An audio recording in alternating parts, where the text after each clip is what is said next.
Subscribe करें हमारा YouTube channel, bell icon को क्लिक करना ना भूलें, जिससे आगे आने वाले सभी यूट्यूब अपडेट्स, वीडियोस, नोटिफिकेशंस आपको मिलते रहें। नमस्कार मित्रों, परिष्कार college of global excellence autonomous में आपका स्वागत है। आज हम यहाँ कक्षा 12वीं के आरबीएससी के जो आपके संभावित प्रश्न पत्र जीव विज्ञान विषय का है उसके बारे में चर्चा करेंगे। हम यहाँ देखेंगे कि किस प्रकार से हमारा इस बार का जो सिलेबस है उसके अकॉर्डिंग कैसा प्रश्न पत्र रहेगा, कैसा ब्लूप्रिंट हमारे द्वारा जो आरबीएससी ने दिया है उस ब्लूप्रिंट के अकॉर्डिंग कैसा संभावित प्रश्न पत्र आ सकता है, उसके बारे में आज हम चर्चा करेंगे। मैं निधि प्रिया शर्मा आपका स्वागत करती हूँ। चलिए देखते हैं। सबसे पहले उद्देश्य हेतु जो अंक भार आरबीएससी ने निर्धारित किया है उसमें आरबीएससी ने ज्ञान, अवबोध, ज्ञानोपयोग और कौशल सभी को सम्मिलित किया है। खास बात जो यहाँ ध्यान रखने की है कि इस बार अवबोध तथा कौशल को लगभग बराबर रूप से यहाँ मानक दिया गया है प्रश्न पत्र में, तथा साथ ही कौशल को भी विशेष रूप से यहाँ पे अंकित किया गया है। लगभग 12% जो आपका प्रश्न पत्र रहेगा उसमें कौशल का आपके प्रभार रहेगा। आगे प्रश्नों के प्रकारवार अंक भार को जब हम देखते हैं तो वहां लगभग 6 प्रकार के प्रश्न रहेंगे, जिसमें वस्तुनिष्ठ, रिक्त स्थान, अति लघुतरात्मक, लघुतरात्मक, दीर्घ उत्तरीय तथा निबंधात्मक प्रश्न रहेंगे। जिसमें आप देख रहे हैं कि जो प्रश्न संख्या है उसको थोड़ा बढ़ा दिया गया है। वस्तुनिष्ठ प्रश्नों को 16, रिक्त स्थान को 10 तथा अति लघुतरात्मक आपके 8 प्रश्न यहाँ पे प्रस्तावित रहेंगे। वहीं एक जो महत्वपूर्ण यहाँ परिवर्तन किया गया है परीक्षा योजना में, उसमें विकल्प जो पहले केवल निबंधात्मक प्रश्नों में आता था, अब इस साल से दीर्घ उत्तरीय प्रश्नों में भी आंतरिक विकल्प यहाँ मौजूद रहेगा। आगे देखते हैं जो विषय वस्तु है उसको अंक भार यहाँ पे निर्धारित किया गया है। ये आरबीएससी की वेबसाइट पर भी उपलब्ध है, आप वहां भी देख सकते हैं। इसके अतिरिक्त जो चैप्टर्स हैं, प्रत्येक चैप्टर को कुछ अंक भार यहाँ पे विशिष्ट बताया गया है, जिसमें वंशागतिक आणविक आधार जो चैप्टर है उसको सर्वाधिक अंक भार यहाँ इसमें, उसके अतिरिक्त मानव स्वास्थ्य एवं रोग जो आपका चैप्टर है उसको भी अधिक लगभग 6 के करीब अंक भार यहाँ पे दिया गया है। और टोटल आपका जो प्रश्न पत्र है वो 56 अंकों का रहेगा, जैसा कि हमें पता है। ये प्रश्न पत्र का जो ब्लूप्रिंट दिया गया है इसमें प्रत्येक चैप्टर का आपका वेटेज अंक भार जो है वो दर्शाया गया है कि किस चैप्टर से किस प्रकार के और किस नंबर के कितने क्वेश्चंस आएंगे, ये आप इसमें देख सकते हैं। ये आरबीएससी की वेबसाइट पर अगेन जो आपका प्रश्न पत्र है संभावित उसी के साथ उपलब्ध है, और हम भी इसको ही फॉलो करते हुए यहाँ पे हमने प्रश्न पत्र का निर्माण किया है। आगे देखने पर यहाँ जो सबसे एक प्रमुख हमारी चीज रहती है परीक्षार्थियों के लिए सामान्य निर्देश, जिसको हम अक्सर नहीं देखते हैं, पर मैं यहाँ कहना चाहूंगी कि सबसे पहले जो भी परीक्षार्थी परीक्षा में बैठने वाले हैं वो सभी इन सामान्य निर्देशों को जरूर पढ़ें और इन पे ध्यान रख करके ही अपना आगे जो प्रश्न पत्र आप सॉल्व करेंगे उसको सॉल्व कीजिएगा। देख लेते हैं। परीक्षार्थी सबसे पहले प्रश्न पत्र पे अपना जो रोल नंबर है उसका क्रमांक, नामांक जो है अपना, उसको बहुत ही ध्यान पूर्वक भरें, उसको ध्यान पूर्वक लिखें। इसके अतिरिक्त सभी प्रश्न जो दिए गए हैं लगभग 20 के करीब प्रश्न आपके रहेंगे बेटा, उसमें ये सभी प्रश्न अनिवार्य रहेंगे। प्रत्येक प्रश्न का जो उत्तर है आपको उत्तर पुस्तिका में ही देना है, इसके अतिरिक्त आपको और कहीं भी उत्तर नहीं लिखने हैं। इसके अतिरिक्त जिन प्रश्नों में आंतरिक खंड है, जैसा कि मैंने बताया इस बार दीर्घ उत्तरीय प्रश्नों में भी आपको आंतरिक खंड देखने को मिलेंगे, तो दीर्घ उत्तरीय प्रश्न और साथ ही निबंधात्मक जो प्रश्न है इनमें आंतरिक विकल्प अगर मौजूद हैं तो आपको उन सभी आंतरिक विकल्पों को एक ही स्थान पर सॉल्व करने की अपनी स्ट्रेटेजी रखनी है। अलग अलग जगह आप उसे कॉपी में ना करें, क्योंकि कई बार एग्जामिनर कॉपी चेकिंग में इस तरीके की दिक्कत हो जाती है कि कोई पार्ट रह जाता है चेकिंग में। तो यह आप विशेष रूप से ध्यान रखें, जो आप आंसर लिखें तो एक साथ ही लिखें जितने भी आपके उसके खंड आपको दिखते हैं। इसके अतिरिक्त प्रश्न का उत्तर लिखने से पूर्व जो प्रश्न का क्रमांक है उसे बड़ा ध्यान से आपको लिखना है। प्रश्न क्रमांक अच्छे से अंकित होना चाहिए। अगर उसमें आगे प्रश्न में कुछ भाग हैं तो उनका भी आप क्रमांक बड़ा ध्यान से लिखिएगा। चलिए आगे देखते हैं कि प्रश्न पत्र के हिंदी और अंग्रेजी रूपांतरण में अगर आपको किसी तरह की त्रुटि देखने को मिलती है तो हम सदैव हिंदी जो भाषा का आपके प्रश्न होगा उसी को सही मानेंगे, उसी को सही मानते हमें अपना सॉल्यूशन वहां पे करना है। वहीं अगर आपको प्रश्न क्रमांक जो 16 से 20 हैं, जैसा मैं बता चुकी हूँ, दीर्घ उत्तरीय प्रश्न रहेंगे, प्रश्न 16, 17, 18 और प्रश्न 19 और 20 जो हैं वो आपके निबंधात्मक प्रश्न रहेंगे और इन सभी प्रश्नों में आपको आंतरिक विकल्प मिलेंगे, तो इन्हें बड़ा ही ध्यानपूर्वक आप सॉल्व कीजिएगा। चलिए स्टार्ट करते हैं हमारा प्रश्न पत्र, जहां पे सबसे पहले आपको सेक्शन ए, खंड ए दिया जाएगा, जो मुख्यतः न्यू टाइप प्रश्न रहते हैं। ज्यादातर आपके जो बहुविकल्पी प्रश्न हो गए या आपके रिक्त स्थान हो गए या अति लघुतरात्मक प्रश्न हो गए, ये सभी खंड में आते हैं। यहाँ सबसे पहले हम बहुविकल्पीय प्रश्नों के बारे में चर्चा करेंगे। पहला जो प्रश्न हम लेते हैं कि परागकणों के बाह्यचोल में उपस्थित तत्व है। देखिए परागकण जो है उनके बाह्यचोल की जब अपन बात करेंगे तो एक्साइन जो है वो सबसे जो हार्ड सब्सटेंस है, सबसे अधिक कठोरतम जो सब्सटेंस है उससे बना होता है। तो यहाँ ऑप्शंस को देखते हैं, सेल्यूलोज, स्पोरोपोलेनिन, न्यूक्लिक अम्ल और उपरोक्त में से कोई नहीं। तो यहाँ पे जो सही आंसर बेटा आपके जाता है वो जाता है स्पोरोपोलेनिन का। जो एक्साइन है उसमें स्पोरोपोलेनिन प्रमुख तत्व है, उसका बना होता है। अगला प्रश्न देखते हैं कि लैक प्रचालक में वाई जीन जो है वो कूट लेखन करता है। देखिए लैक प्रचालक जो है उसमें एक्स, वाई तथा जेड तीनों प्रकार के जीन की हम बात करते हैं। तो और यहाँ पूछा गया है वाई जीन की, तो देखिए वाई जीन जो है वो इनमें से परमिएज जो आपका एंजाइम है उसका ये कूट लेखन करता है और इसके द्वारा ही आगे लैक प्रचालक की जो प्रक्रिया है वो आगे संपन्न की जाती है। इसको हम और विस्तृत रूप में आगे देखेंगे। अगला जो प्रश्न है वो आता है आपका समष्टि धनात्मक पारस्परिक क्रिया है। देखिए समष्टि धनात्मक क्रिया की जब हमने बात की तो धनात्मक क्रियाएं वे क्रियाएं होंगी जिनमें कि जो जीव हैं जो उसमें पार्टिसिपेट कर रहे हैं, जो उसमें सम्मिलित हैं, वो दोनों ही जो जीव हैं वो किसी न किसी रूप में लाभान्वित होंगे। तो ऐसा जब हम देखते हैं हमारे ऑप्शंस को तो म्यूचुअलिज्म, सिम्बायोसिस या सह उपकारिता, सहजीवन, प्राक सहयोगिता या उपरोक्त सभी, तो हमारा जो सही उत्तर देता है, देखिए म्यूचुअलिज्म जो है इसमें भी आपके जो दोनों प्रकार के जीव जो हैं, चाहे वो होस्ट ले लीजिए आप या फिर जो आपका दूसरा जो आपका होस्ट है, दोनों एक तरीके से आपके लाभान्वित होते हैं। तो एक प्रकार से प्लस प्लस का रिलेशन होता है। वहीं बात करेंगे सिम्बायोसिस और सहजीवन की, तो ये भी एक प्रकार से प्लस प्लस का ही आपका उदाहरण है। वहीं प्राक सहयोगिता की बात करते हैं तो ये प्लस और न्यूट्रलिज्म या जीरो या न्यूट्रलिज्म का उदाहरण है। तो इस प्रकार से यहाँ देख रहे हैं तो तीनों ही जो प्रक्रियाएं हैं ये धनात्मक हो जाती हैं और आपका जो उत्तर है वो उपरोक्त सभी यहाँ पे सही हो जाता है। अगला प्रश्न देख रहे हैं प्राकृतिक आनुवंशिक अभियंता है। लेकिन नेचुरल जेनेटिक इंजीनियर की बात जब हमने की तो यहाँ पे मतलब है उस तत्व से जो कि किसी न किसी प्रकार से जीनिक रूप से या आनुवंशिक रूप से कोई कार्य कर रहा हो। तो यहाँ जब हम ऑप्शंस देख रहे हैं तो जिसमें एग्रोबैक्टीरियम, जीवाणुभोजी, बैक्टीरियोफाज, कॉस्मिड और ई कोलाई जो हमारे पास में विकल्प दिए गए हैं, तो इसमें जो सही विकल्प है वो आपका बनता है एग्रोबैक्टीरियम का। एग्रोबैक्टीरियम ट्यूमीफेशियंस जो है वो एक प्रमुख जीवाणु है जो आपके नेचुरल जेनेटिक इंजीनियर जिसे कहा जाता है। अगला प्रश्न देखने पर मादा गर्भाशय में आरोपित भ्रूण की प्रवस्था है। देखिए मादा गर्भाशय जो है जब उसमें भ्रूण का आरोपण होना है उसके पहले जब जो प्रक्रिया है उसमें आपके ये निम्नलिखित प्रावस्थाओं में से कौन सी प्रावस्था प्रमुख है ये हमें देखनी है। तो जिसमें गैस्ट्रूला की अगर अपन बात कर रहे हैं तो गैस्ट्रूला जो प्रावस्था है ये इम्प्लांटेशन या जो उसका भ्रूण का जो रोपण है उसके बाद में निर्माण होता है। वहीं दूसरी जो प्रक्रिया आ जाती है ब्लास्टोसिस्ट की, तो ये जो आपकी अवस्था है, जो प्रावस्था है, ये आपकी प्रमुख अवस्था है जो कि इम्प्लांटेशन के लिए वहां पे जरूरी होती है। इम्प्लांटेशन ब्लास्टोसिस्ट जो अवस्था है, कोरक पुटी जिसे कह रहे हैं, उसमें ही इम्प्लांटेशन की प्रक्रिया संपन्न होती है। क्योंकि हमें पता है जाइगोट जो है इसका निर्माण तो बिल्कुल निषेचन के पश्चात हो ही जाता है, तो ये तो फैलोपियन ट्यूब में होने वाली घटना है। तो इसलिए जो सही उत्तर आपका जाता है वो जाता है कोरक पुटी या ब्लास्टोसिस्ट का। अगला प्रश्न देखते हैं एमनियोसिंटेसिस या उल्व भेदन के उपयोग। देखिए एमनियोसिंटेसिस जो है या उल्व भेदन जो प्रक्रिया है, इसमें बेसिकली प्रक्रिया में एक माइक्रोनीडल का उपयोग किया जाता है तथा जो आपका परिवर्धित भ्रूण है उसमें एमनियोटिक फ्लूइड का टेस्ट हम इसमें करते हैं। तो जब हम ऑप्शंस को देखते हैं तो पहला ऑप्शन आपका आता है परिवर्धनशील जो भ्रूण है उसमें उपस्थित आनुवंशिक विकारों का पता लगाना। तो बिल्कुल जो उल्व भेदन है उसमें हम ये अवश्य रूप से करते हैं। आनुवंशिक विकारों के पता लगाने के लिए हम उस एमनियोटिक फ्लूइड की जांच करते हैं। दूसरा ऑप्शन आता है भ्रूण की लिंग निर्धारण का जांच करना।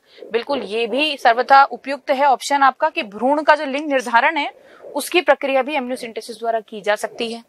तीसरा जो आपका ऑप्शन आता है गर्भस्थ शिशु के एमनियोन द्रव का परीक्षण करना, जो कि इस विधि का बेसिकली जो प्रमुख कार्य है वो यही है कि एमनियोन द्रव जो है उसका जो परिवर्तित भ्रूण है उससे उसको निकाल लिया जाता है विद द हेल्प ऑफ मतलब छोटे माइक्रो इंजेक्शंस की सहायता से, माइक्रो नीडल्स की सहायता से, और उसका बाहर टेस्टिंग की जाती है। तो इस प्रकार से जो तीनों ऑप्शन है वो हमारे सही हो जाते हैं और जो आपका आंसर है वो यहाँ उपरोक्त सभी हो जाता है।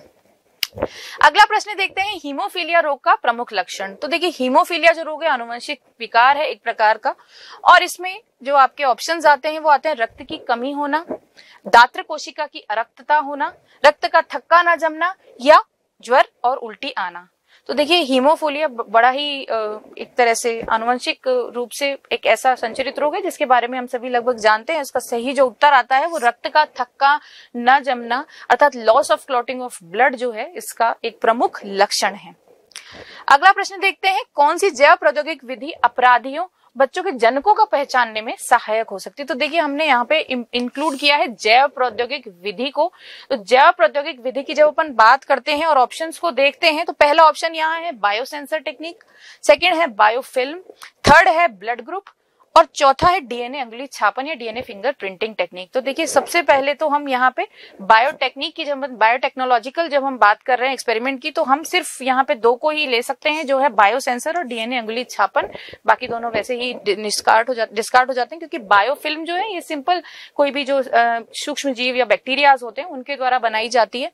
वहीं जो ब्लड ग्रुप है वो एक आपके देखा जाए तो बायोटेक्नोलॉजिकल नहीं है, वो एक आपका संरचनात्मक है, उसमें हम बायोटेक्नोलॉजी को एज सच इंक्लूड नहीं करते हैं। टेक्निक्स की जब अपन बात करें तो बायोसेंसर और डीएनए फिंगरप्रिंटिंग दोनों ही यहाँ पे इंक्लूड किए जाते हैं, जिसमें जो बायोसेंसर्स हैं ये जैविक उपकरण हैं जिन्हें की उपयोग में लिया जाता है पता लगाने के लिए। बिल्कुल ये भी आपके हेल्प करते हैं, पर जब बात कर रहे हैं अपराधियों की और उनके बच्चों के जनकों की तो वहां सबसे जो सर्वथा उपयुक्त विधि जो है वो डीएनए फिंगरप्रिंटिंग जो आपकी चौथा ऑप्शन है वो यहाँ पे सही होता है, जिसमें जो डीएनए है उसकी जांच की जाती है और उसके प्रोब्स के द्वारा उसका जो सैंपल इकट्ठा करके और फिर वहां पे डीएनए की सेम टू सेम प्रतिकृति बनाई जाती है और उसके द्वारा जो आपका सस्पेक्टेड है या जो भी आपका कह रहे हैं कि अपराधी है उसका डीएनए उससे मैच कर लिया जाता है। तो सर्वथा जो सही यहाँ पे आंसर है वो आपका डीएनए फिंगर प्रिंटिंग है।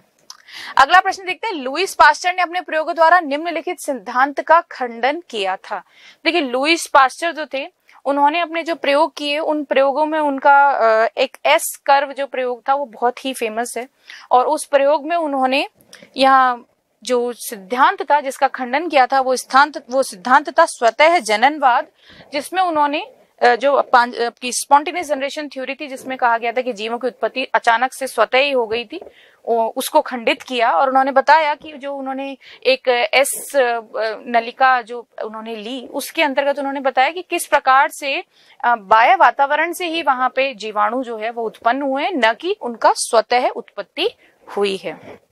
अगला प्रश्न देखते हैं जैव उर्वरक जीवित जीव हैं जो, देखिए जैव उर्वरक से तात्पर्य यहाँ पे ऐसे उर्वरक से है जिनका आजकल काफी प्रचार भी हो रहा है। जैव और जो ऑर्गेनिक फार्मिंग है या जैविक खेती है उसमें इनकी प्रमुख भूमिका भी रहती है और जैव उर्वरक जो है वो मुख्य रूप से सजीव हैं तो उनका बायोडिग्रेडेशन बहुत इजीली हो जाता है, मतलब उनका जैविक रूप से अगर कहीं निक्षेपण जो है वो बड़ा इजीली हो जाता है। तो देखिए पहला जो ऑप्शन है यहाँ पे मिट्टी के पोषक तत्वों को बढ़ाते हैं जो सर्वथा उपयुक्त है। सेकंड है पारिस्थितिक लाभों का अनुकूलन करते हैं, बिल्कुल ये भी बिल्कुल सही बात है। पारिस्थितिक लाभ से मतलब है जो अन्योन्य क्रियाएं हो रही हैं जैविक तत्वों की, जो भी जिस भी खेत में ये डाले जा रहे हैं, जिस भी खेत में इनका उपयोग हो रहा है उस खेत में, तो वहां जो उपस्थित पादप है उसके साथ ये बड़ी ही अच्छी तरीके से उसको उगने में सहायता करते हैं। तो इस प्रकार ये पारिस्थितिक लाभों का भी अनुकूलन करते हैं। वहीं थर्ड आता है पर्यावरण के लिए जोखिम को कम करते हैं, बिल्कुल ये भी बिल्कुल सही बात है कि पर्यावरण को किसी भी प्रकार से इनकी हानि जो है वो नहीं पहुंचाते हैं और पर्यावरण के संरक्षण में ये हेल्प करते हैं, क्योंकि केमिकल फर्टिलाइजर्स जहां हम यूज करते हैं जिसमें यूरिया वगैरह आ जाते हैं तो वो वो जो आपका वातावरण है उसको प्रदूषित करते हैं और मृदा में भी काफी समय तक बने रहते हैं, जिसके कारण से जो मृदा में पोल्यूशन भी हो जाता है। तो हमारे बायो फर्टिलाइजर्स हैं, जैविक जो उर्वरक हैं, उनकी ये तीनों ही जो क्वालिटीज हैं हमें देखने को मिलती हैं। और इस प्रकार इस क्वेश्चन का जो सही उत्तर है वो हो जाता है उपरोक्त सभी। चलिए अगला प्रश्न देखते हैं कि खाद्य श्रृंखला का 10% ऊर्जा स्थानांतरण का जो नियम है वो किसके द्वारा दिया गया था। अब देखिए इस तरह का जो प्रश्न है डायरेक्ट क्वेश्चन आ जाता है, जहां पे हमें सिर्फ एक वैज्ञानिक का नाम याद रखना होता है और इसमें जो सही उत्तर है वो आपका है लिंडमान का, जिन्होंने 10% ऊर्जा स्थानांतरण का नियम दिया। उन्होंने बताया कि किस प्रकार से जो सूर्य से आने वाली जो ऊर्जा है, सौर ऊर्जा, उसको पादप अपने अंदर जब उसको अवशोषित करते हैं तो उस 100% सौर ऊर्जा का केवल 10% प्रभाग ही वो अपने अंदर अवशोषित कर पाते हैं। शेष ऊर्जा जो है वो विकृत हो जाती है, किसी भी रूप में वातावरण में विकृत हो जाती है या किसी अन्य सोर्स के द्वारा उसको एब्जॉर्ब कर लिया जाता है। तो इस प्रकार से वो जो 10% ऊर्जा किसी जब पादप में संरक्षित होती है तो जो उपभोक्ता हैं जो उन पादपों को प्राप्त करते हैं उनमें फिर फर्दर 1% के करीब उस ऊर्जा का स्थानांतरण होता है और इसी प्रकार से जो प्रत्येक जो परपोषी स्तर है उस पे इस ऊर्जा का आगे स्थानांतरण होता रहता है।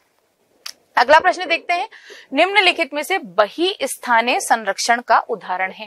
देखिए बहिस्थानीय संरक्षण से जब हम बात कर रहे हैं तो बहिस्थानीय से तात्पर्य है जिस स्थान पे वो हैं, जो जीव उस स्थान पे हैं, उनको उस स्थान से कहीं और ले जाकर किसी अन्य स्थान पे ले जाकर के और उनका संरक्षण करना। तो जब हम इस तरीके से बात करेंगे तो यहाँ पे जो आपके ऑप्शंस देख रहे हैं, पवित्र उपवन, वन्यजीव अभ्यारण्य, बीज बैंक या सीड बैंक्स या राष्ट्रीय उद्यान, तो यहाँ जो हमारा सर्वथा उपयुक्त आपको ऑप्शन मिलता है वो है बीज बैंक का, जहाँ पे आर्टिफिशियल वातावरण क्रिएट करके और बीजों को उसमें रखा जाता है।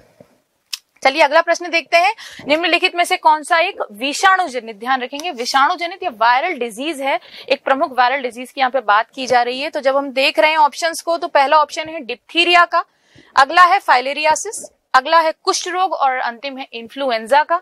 तो यहाँ हम देख पा रहे हैं कि जो डिप्थीरिया है और लेप्रेसी है ये तो दोनों ही जो है जो जीवाणु जनित रोग हैं, और वहीं फिलेरियासिस जो है ये कृमि जनित रोग है, विचरेरिया ब्रैंकोफ्टाई से उत्पन्न होने वाला।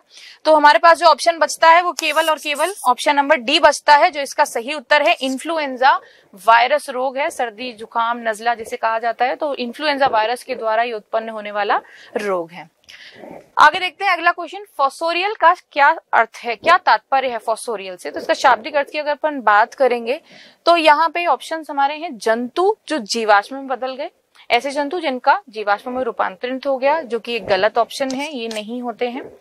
जंतु जो बिल खोदने के लिए अनुकूलित हैं, देखिए यहाँ फॉस्फोरियल जंतु वे जंतु हैं जिसमें हमारे उदाहरण अगर लें तो हम जैसे चूहा, खरगोश इत्यादि जो कि जमीन में बिल खोद के रहते हैं, ऐसे जंतुओं को हम फॉस्फोरियल जंतु कहते हैं। तो इसका जो सर्वथा सही उत्तर है वो जंतु जो बिल खोदने के अनुकूलित हैं यही हो जाता है, क्योंकि जो जंतु जो चढ़ने के लिए अनुकूलित हैं ये बिल्कुल भी इसका उत्तर नहीं है, और वहीं इनमें से कोई नहीं तो ऑप्शन आप जानते ही हैं ये बिल्कुल नहीं है। तो इसका जो सही उत्तर है वो है जंतु जो बिल खोदने के लिए अनुकूलित है।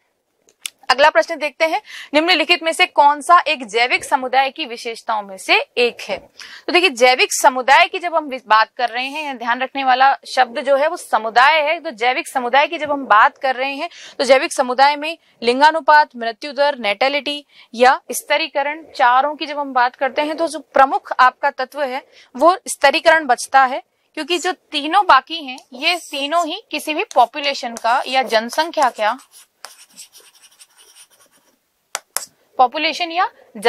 के अंदर जब ये निर्धारित तत्व हैं, जो लिंगानुपात की हम बात करते हैं, किसी मृत्यु दर की हम बात करते हैं या किसी नेटालिटी की बात करते हैं, तो ये तीनों ही तत्व हम किसी भी जनसंख्या के लिए पढ़ते हैं। वहीं जब हम स्तरीकरण की बात करते हैं तो स्तरीकरण जो है वो किसी समुदाय के अंदर ही अध्ययन उसका किया जाता है।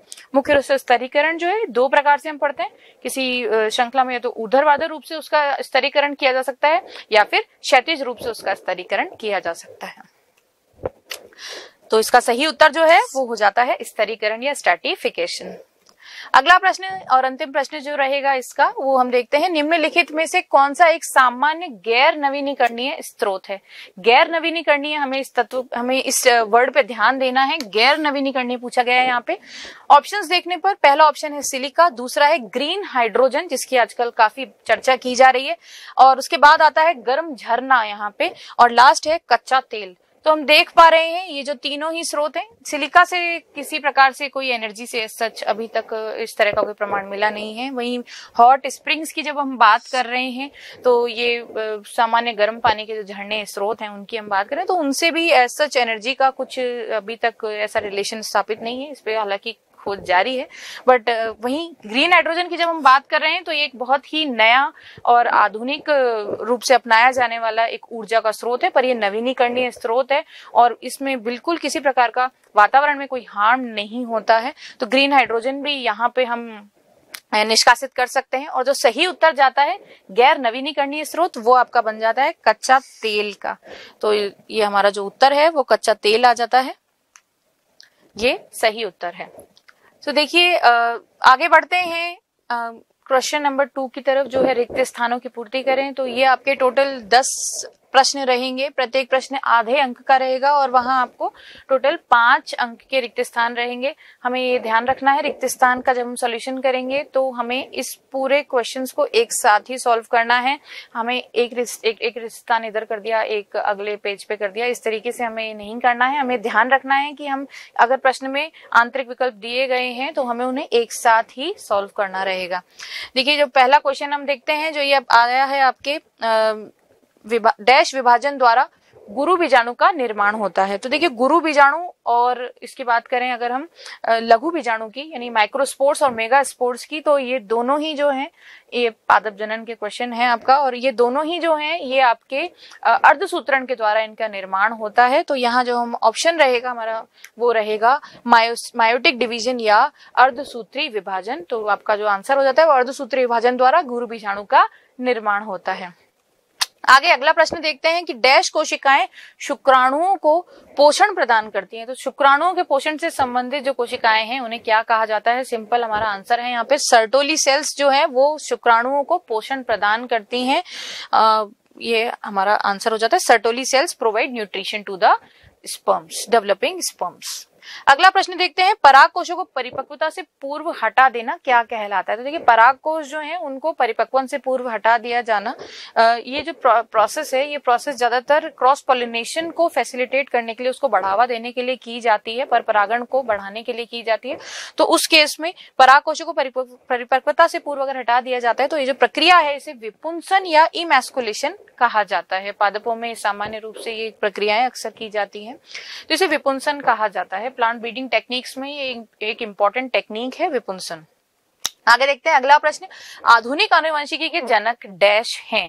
देखिए यहाँ जो ध्यान रखने वाली बात है, आधुनिक आनुवंशिकी के बारे में पूछा गया है। जैसा कि हमें पता है आनुवंशिकी के जो जनक रहे हैं वो जॉन ग्रेगर मेंडल हैं, पर जब बात की जा रही है आधुनिक आनुवंशिकी के मॉडर्न जेनेटिक्स की, तो यहाँ पे जो हमारा आंसर है वो हो जाता है बेटेसन का। डब्ल्यू बेटसन जो है वो आपके मॉडर्न जेनेटिक्स के जनक रहे हैं।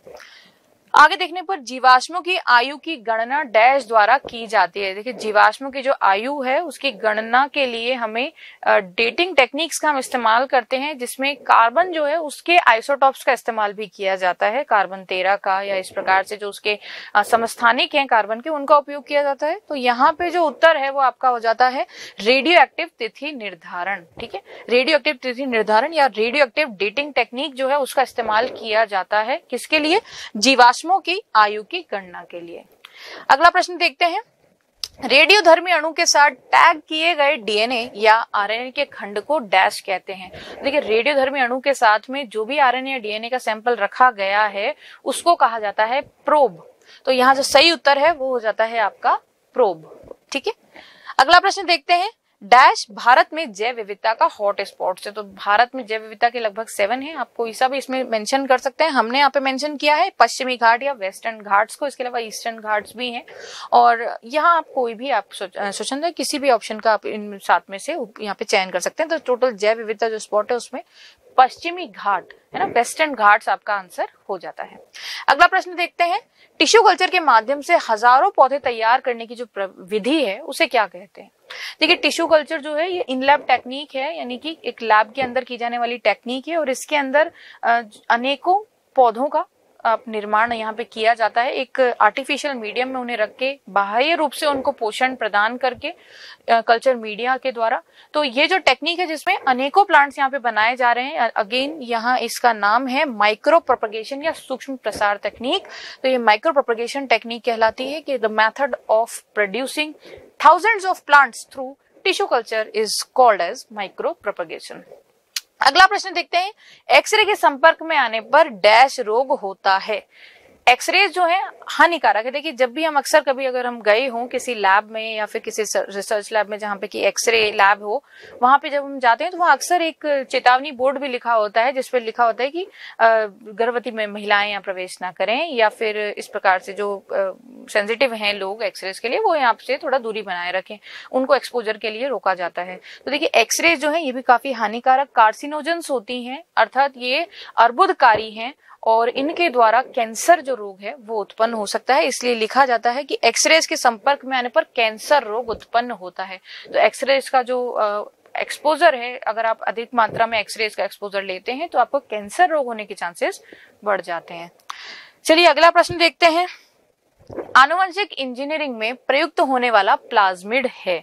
देखिए, हमने यहाँ पे बात की थी अभी नेचुरल आनुवंशिक अभियंता की, तो वो था एग्रोबैक्टीरियम ट्यूमिफेशियंस। और जो ये एग्रोबैक्टीरियम ट्यूमिफेशियंस जीवाणु है, ये मुख्य रूप से जिस प्लाज्मिड का इस्तेमाल करता है संचरण के लिए, जो प्लाज्मिड है यहाँ पे वो है आपका टी.आई. प्लाज्मिड। तो इस प्रश्न का सही उत्तर हो जाता है plasmid used in genetic engineering is Ti. That is Ti. Plasmid जो है वो यहाँ पे उपयोग आता है। अगला प्रश्न देखते हैं कि मंड से इथेनॉल के औद्योगिक उत्पादन के लिए डैश का उपयोग करते हैं। यहाँ पे जो मानव उपयोगी सूक्ष्म जीव हैं उनकी बात की जा रही है। तो ऐसा सूक्ष्म जीव जिसका औद्योगिक उत्पादन में उपयोग होता है किसके? इथेनॉल के। तो वो जो आपका सूक्ष्म जीव है वो है यीस्ट या सैक्रोमाइसीस। तो यहाँ जो सही उत्तर है वो आपका हो जाता है सैक्रोमाइसीस या यीस्ट। आप दोनों में से कुछ भी लिख के आ सकते हैं, यीस्ट या सैक्रोमाइसीस, तो दोनों ही एक ही बात है। इसका बोटेनिकल नेम है सैक्रोमाइसीस। तो यहाँ पे आपके जो प्रश्न हैं खत्म होते हैं, आपके रिक्त स्थान वाले जो प्रश्न है वो। और सेक्शन ए का जो तीसरा प्रश्न है महत्वपूर्ण है, वो भी आपका बनता है अति लघुतरात्मक प्रश्नों का। अति लघुतरात्मक जो प्रश्न रहेंगे बेटा, हमें वर्ड लिमिट का बहुत ध्यान रखना है। हमारे पास लिमिटेड टाइम रहता है, उसमें अगर हम वर्ड लिमिट के अकॉर्डिंग हमारा क्वेश्चन अटेम्प्ट नहीं करेंगे तो हमारा टाइम वेस्ट हो जाता है और फिर लास्ट में जो बड़े क्वेश्चन हैं उनमें हमको टाइम कम बचता है। तो हमें टाइम लिमिट का ध्यान रखते हुए और वर्ड लिमिट का भी ध्यान रखते हुए हमारे क्वेश्चन पेपर को सॉल्व करना है।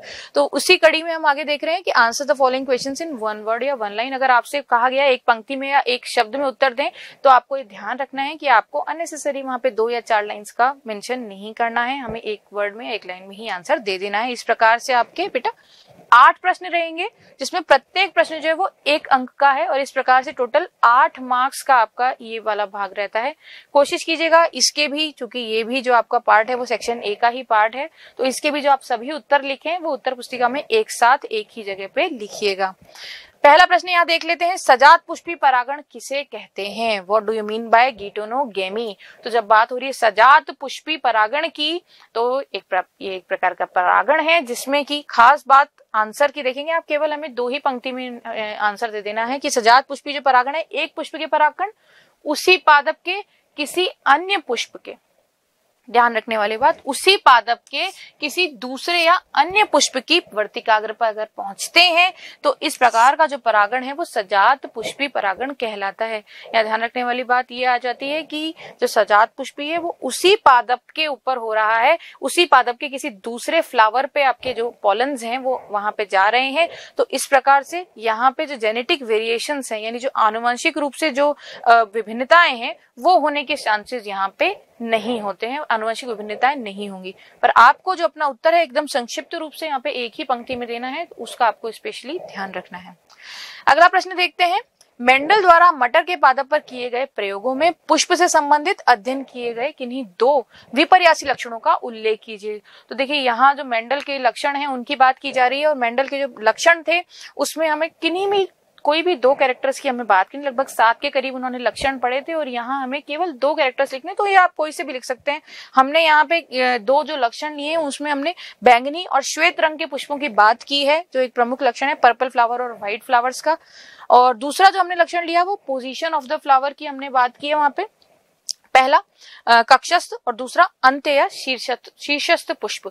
जहाँ पे जो आपका तना है या जो आपकी शाखा है, उस शाखा के या तो एकदम सिरे पर अगर वो फ्लावर लग रहा है तो उसे हम कहते हैं अंत्य या शीर्षस्थ पुष्प, और अगर उसके आप कहें कि सिरे की बजाय उसके अगर अक्ष में ये लग रहा है तो उसे कक्षस्थ या अक्षस्थ आप उसके टर्म इस्तेमाल करते हैं। तो इस प्रकार से जो दो लक्षण हमने लिए वो यहाँ पे बैंगनी और श्वेत रंग के पुष्प तथा कक्षस्थ और अंत्यस्थ पुष्प।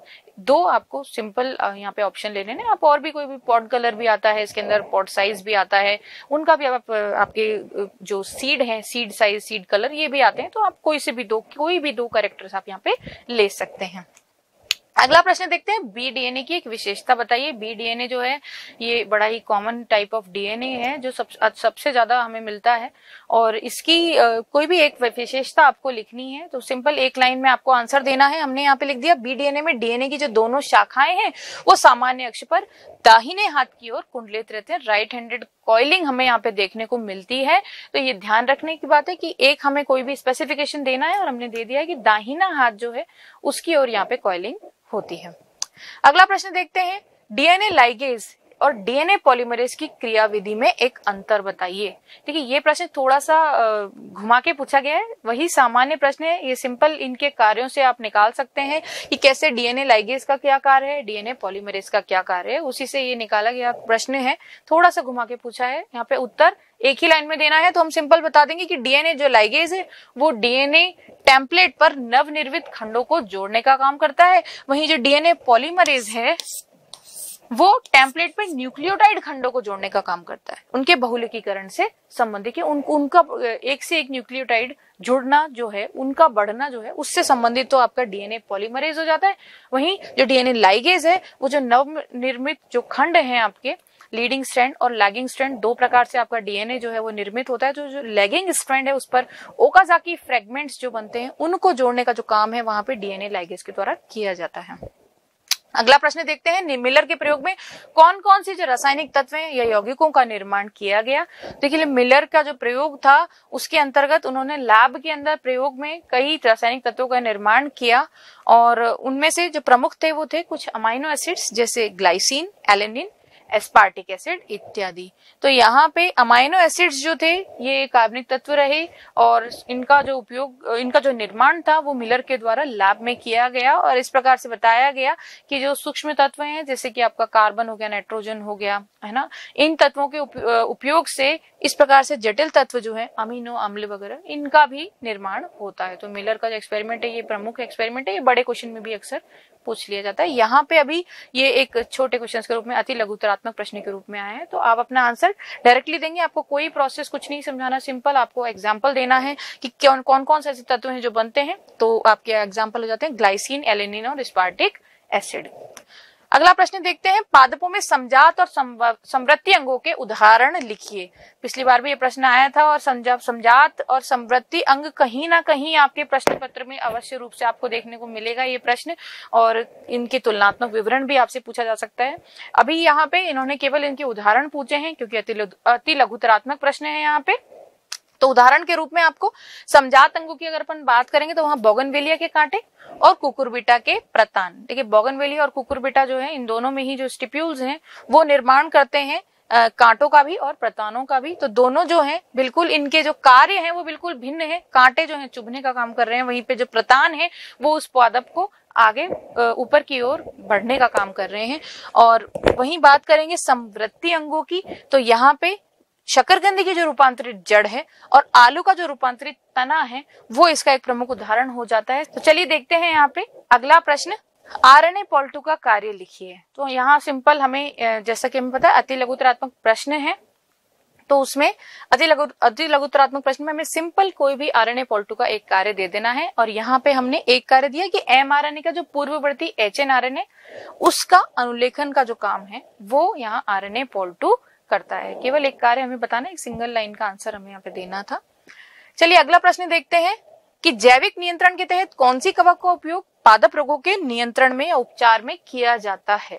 तो जब बात हो रही है पादप रोगों के उपचार की, इसका तात्पर्य बायो कंट्रोल के रूप में हमें फंजाई या कवक के बारे में बताना है। तो जो प्रमुख आपका इसका उदाहरण जाता है वो जाता है ट्राइकोडर्मा का। ट्राइकोडर्मा आजकल बायोफर्टिलाइजर्स के रूप में बहुत उपयोग में आ रहा है और ट्राइकोडर्मा के द्वारा प्लांट डिजीज को कंट्रोल करना या उसके उपचार के अंदर ट्राइकोडर्मा के बने सॉल्यूशंस का उपयोग किया जाने लगा है। अगला प्रश्न देखते हैं। देखिए खंड ब जो है वो आ गया यहाँ पे हमारे पास। खंड ब में जो है शॉर्ट आंसर टाइप क्वेश्चंस रहने वाले हैं, अर्थात जो अभी हम शब्द सीमा हमारी लगभग एक शब्द दो शब्द थी या एक लाइन थी, अब वो थोड़ी बढ़ जाती है क्योंकि प्रश्न का जो अंक भार भी है वो भी यहाँ पे 1.5 नंबर हो गया है, 1 से बढ़ गया है। तथा टोटल ऐसे 12 क्वेश्चंस यहाँ पे रखे गए हैं, 12 प्रश्नों के उत्तर देने हैं और जिनका टोटल जो वेटेज है वो 18 के करीब है। 18 मार्क्स के आपके शॉर्ट आंसर टाइप क्वेश्चन होंगे। इनका आंसर आप लगभग 4 से 5 पंक्तियां 4 से 8 पंक्तियों में दे सकते हैं, ज्यादा बड़ा हमें नहीं करना, 4 से 5 पंक्ति भी काफी ओके जाएगा। पहला प्रश्न हम देखते हैं कि 4 लघु बीजाणु मात्र कोशिका कितने लघु बीजाणु उत्पन्न करती है। तो देखिए यहाँ जो प्रश्न है उसमें 4 लघु बीजाणु मात्र कोशिका से तात्पर्य है, पहले हमें पता होना चाहिए कि एक लघु बीजाणु मात्र कोशिका जो है उससे कितने आगे आपके लघु बीजाणु उत्पन्न हो रहे हैं। देखिए लघु बीजाणु मात्र कोशिका में होता है अर्धसूत्रण की प्रक्रिया, हम जानते हैं ये, और अर्धसूत्रण की प्रक्रिया है तो एक कोशिका से आगे अगुणित 4 प्रकार की जो कोशिकाएं हैं वहां पे बनेंगी। तो इस प्रकार अगर आपसे बात की जा रही है कि 4 लघु बीजाणु मात्र कोशिका कितने बनाती है, तो साधारण बात है 4 गुणा 4 अर्थात 16 जो है आपके टोटल यहाँ पे लघु बीजाणु उत्पन्न होंगे। देखिए इसका आंसर हमें कैसे लिखना है वो देख लेते हैं हम इसकी एक बार लैंग्वेज। हमें इसी प्रकार से अपने आंसर को कंसाइज करके, जैसा भी आपकी प्रश्न प्रकार है, जैसा उत्तर शब्द की सीमा है, उसी आधार पे हमें इसके उत्तर लिखने होंगे।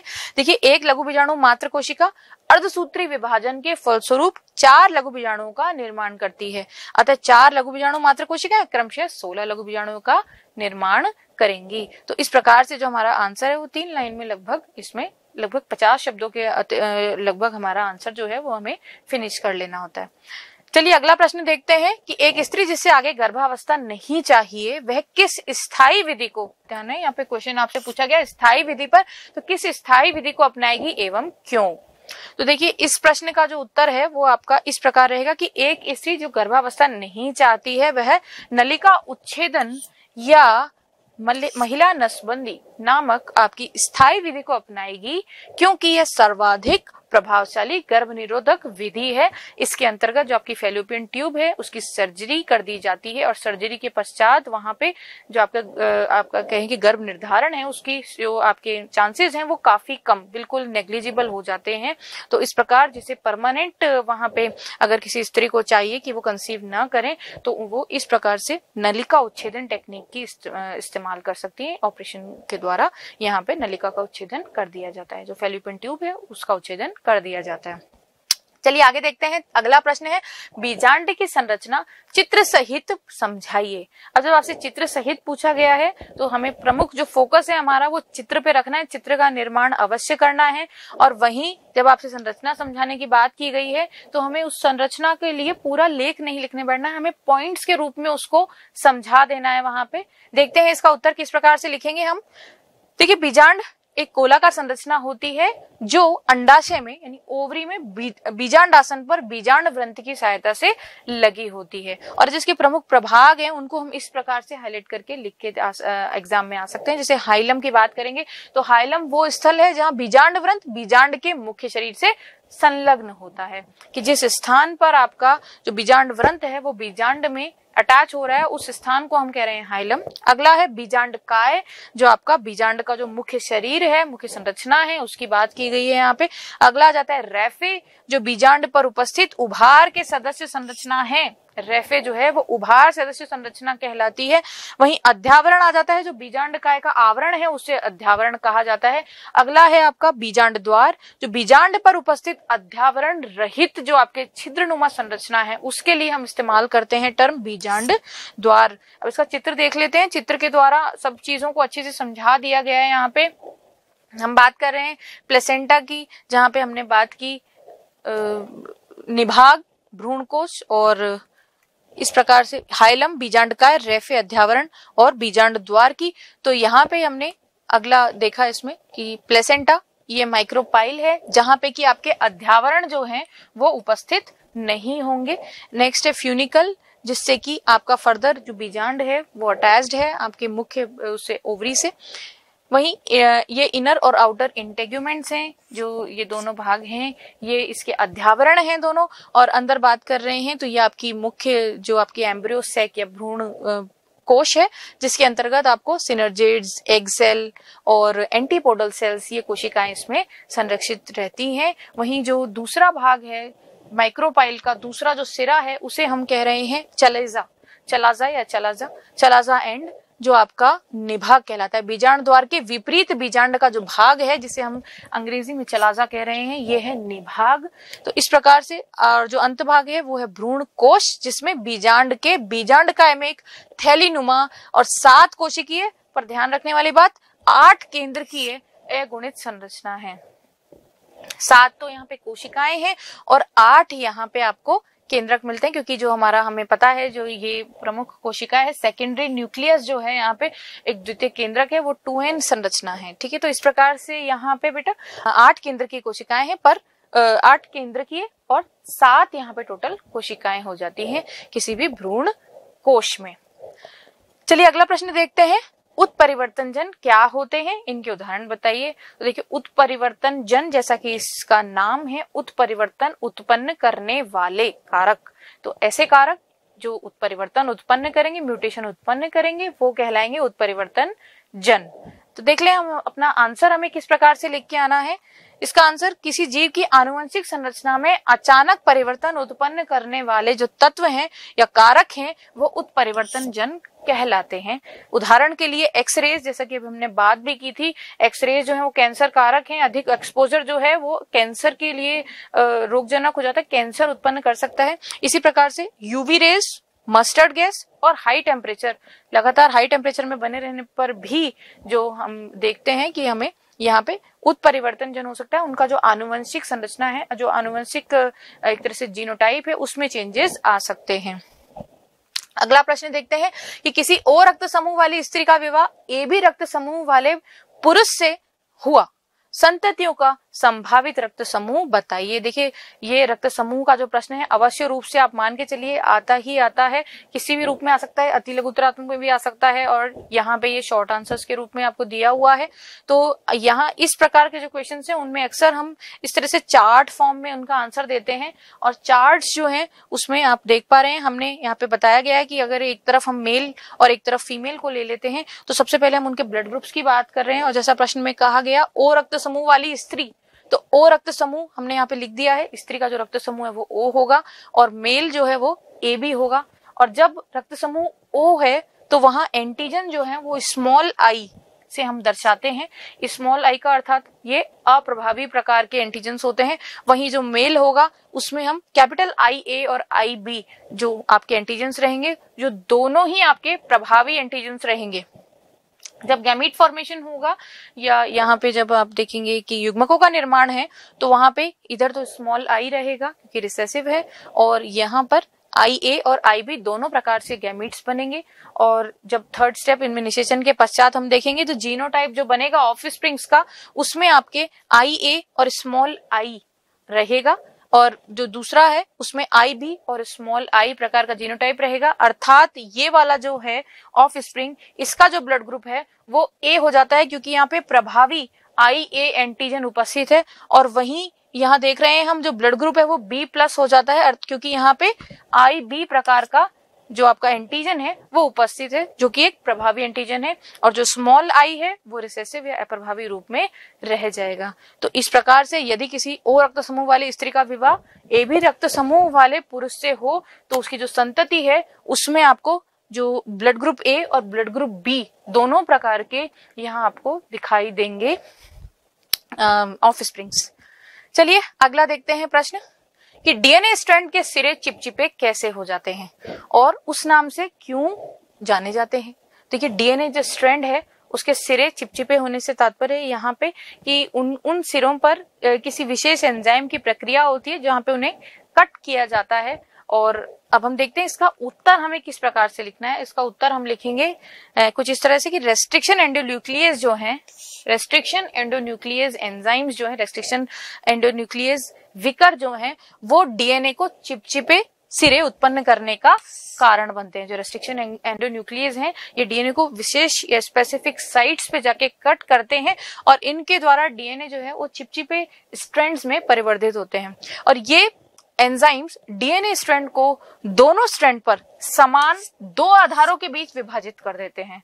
पूरे स्ट्रैंड को ये दो आधारों के बीच में उनको बांट देते हैं और लेकिन जो पैलिंड्रोम सीक्वेंस है उसके केंद्र से थोड़ा दूर। पैलिंड्रोमिक सीक्वेंस जो होती है हम जानते हैं क्या है, ये रिपीटेटिव सीक्वेंस होती है डीएनए की। अगर यहां से उन्हें काटेंगे तो वो पुनः है डीएनए पर उनमें बाइंडिंग हो जाएगी, इसलिए पैलिंड्रोमिक सीक्वेंस पर ये काम नहीं करेंगे, उससे थोड़ा दूर काम करेंगे।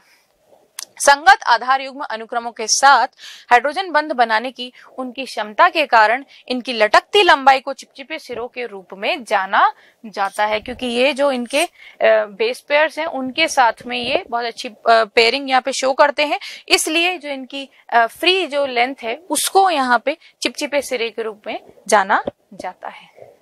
चलिए अगला प्रश्न देखते हैं। उन 5 क्षेत्रों की व्याख्या कीजिए जहां जैव प्रौद्योगिकी ने मानव जीवन को प्रभावित किया है। बात हो रही है जैव प्रौद्योगिकी की, तो ये एक इम्पोर्टेंट यहाँ पे आपका टॉपिक आ जाता है जैव प्रौद्योगिकी वाले चैप्टर में से, जैव प्रौद्योगिकी के विभिन्न प्रक्रम वाले चैप्टर में से। तो इसको हमें ध्यान से करना है। इस प्रश्न के हमें उत्तर इस प्रकार से पॉइंट्स में देने हैं जिससे हमारा आंसर जो है वो थोड़ा पढ़ने में आकर्षक लगे और इजीली समझ में भी आ जाए। तो एग्जामिनर जो है पॉइंट्स में लिखे हुए आंसर्स को स्पेसिफिक रूप से पढ़ पाते हैं, अदरवाइज जब हम पैराग्राफ में आंसर देते हैं तो उतना पढ़ नहीं पाते हैं। जब भी जो इन्विजिलेटर्स हैं और उसके मार्क्स के भी थोड़ा सा प्रदर्शन में भी थोड़ा सा वो जो आपका क्वेश्चन है वो उतना अच्छा नहीं दिखता है। तो कोशिश करें अपने आंसर्स को थोड़ा आप पॉइंट वाइज लिखें।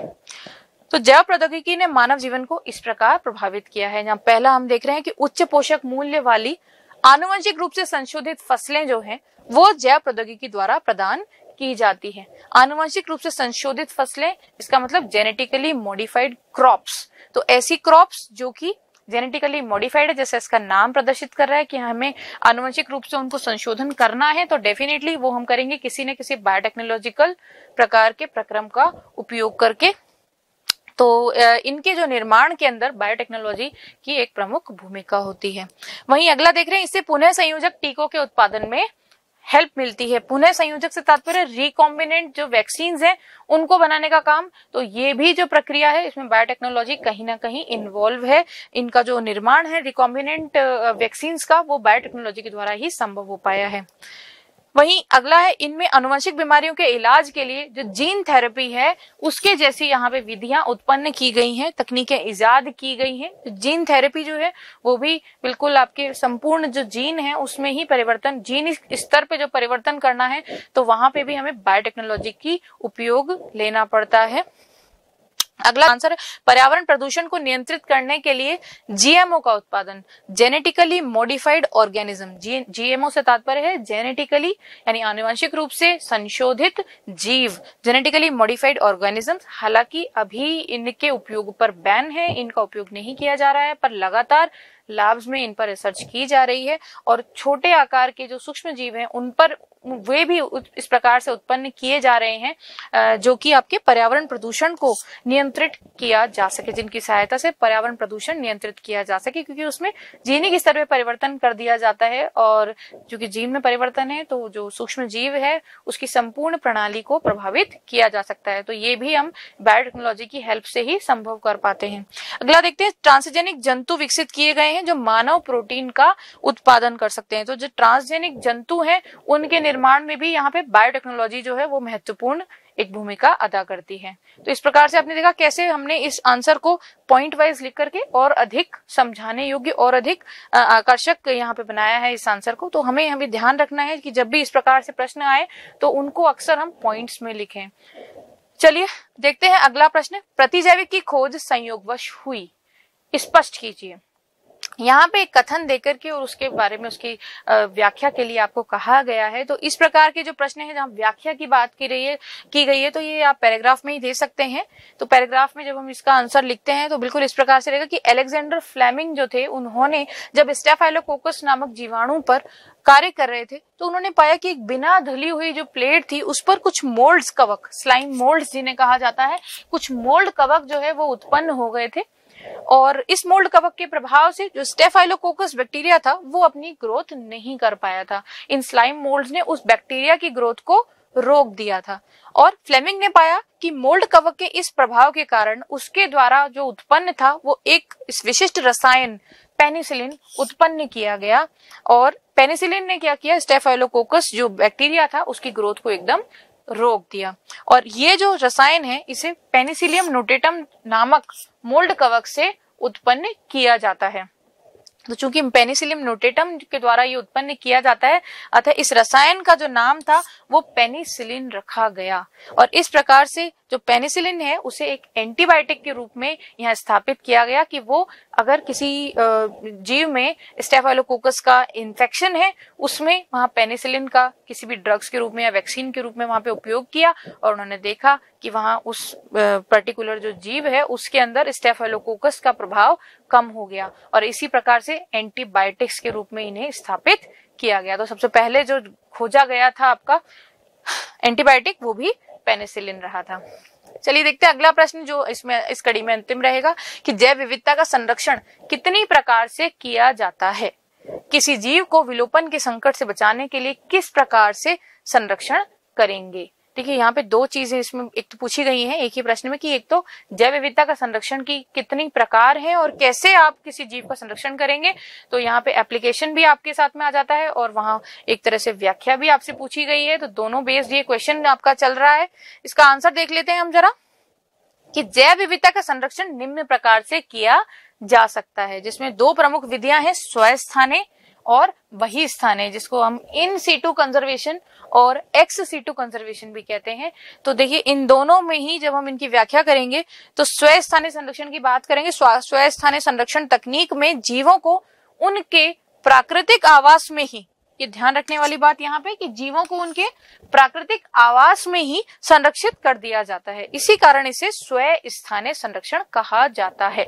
स्वस्थानीय मतलब उसी स्थान पर इनका संरक्षण कर दिया जाता है। अब यहाँ पे उदाहरण की भी हम बात कर सकते हैं। स्वस्थानीय संरक्षण को निम्न रूप दिए गए हैं। ये इतने प्रकारों से किया जा सकता है, जैसे जैव विविधता के हॉट स्पॉट्स बना दिए गए हैं। भारत में भी हॉट स्पॉट्स हैं। हमने अभी क्वेश्चन भी देखा था, वेस्टर्न घाट्स का उदाहरण था, ईस्टर्न घाट्स का यहाँ पे उदाहरण था। तो वहां जैव विविधता के हॉट स्पॉट बना दिए गए हैं। यहाँ पे हमें वनस्पति को कहीं नहीं हिलाना होता, उसी विशिष्ट क्षेत्र में वो वनस्पति या वो जीव वहीं पे अपना जीवन निर्वाह करता रहता है। और कुछ विशिष्ट प्रकार के रेस्ट्रिक्शंस बाह्य रूप से लगा दिए जाते हैं, जैसे बाहरी किसी तत्व की वहां एंट्री रोक दी जाती है या फिर वहां से कोई चीज जो है वो बाहर नहीं ले जाई जाती। हो सकता है वो संसाधन के रूप में वहां पे उस पर्टिकुलर जीव के लिए उपयोगी हो, तो उसको वहां से किसी भी जो चीज है वहां पे उपस्थित उसको वहां से न हटाया जाता है न उसे बाहर की ओर ले जाया जाता है, उसी स्थान पर ही उसे रख करके नेचुरली ग्रो किया जाता है। दूसरा उदाहरण यहाँ पे आ जाता है राष्ट्रीय उद्यान का, नेशनल पार्क्स का। अगला आ जाता है वन्य जीव अभ्यारण्यों का, और फिर आ जाता है जीव मंडल आरक्षित क्षेत्रों का, बायोस्फीयर रिजर्व्स का। और नेक्स्ट आ जाता है सेक्रेड या सांस्कृतिक और धार्मिक मान्यताओं का या सेक्रेड ग्रूव्स का। यहाँ पे हम उदाहरण देख लेते हैं। तो ये जो आदिवासी जो जनजाति जो लोग हैं वो मुख्य रूप से सेक्रेड जो ग्रूव्स हैं या सांस्कृतिक और धार्मिक मान्यताएं हैं उनसे संबंधित वो अनेकों पादपों का इस प्रकार से संरक्षण करते हैं। तो ये जो आपकी सभी प्रकार की विधियां थी ये थी आपके स्वस्थानीय की या इन सीटू कंजर्वेशन की। अब हम देख लेते हैं बाह्य स्थानीय संरक्षण को या एक्स सीटू प्रकार का कंजर्वेशन। इस प्रकार के संरक्षण में जीवों को उनके प्राकृतिक आवास के बाहर मानव निर्मित आवास में संरक्षित किया जाता है।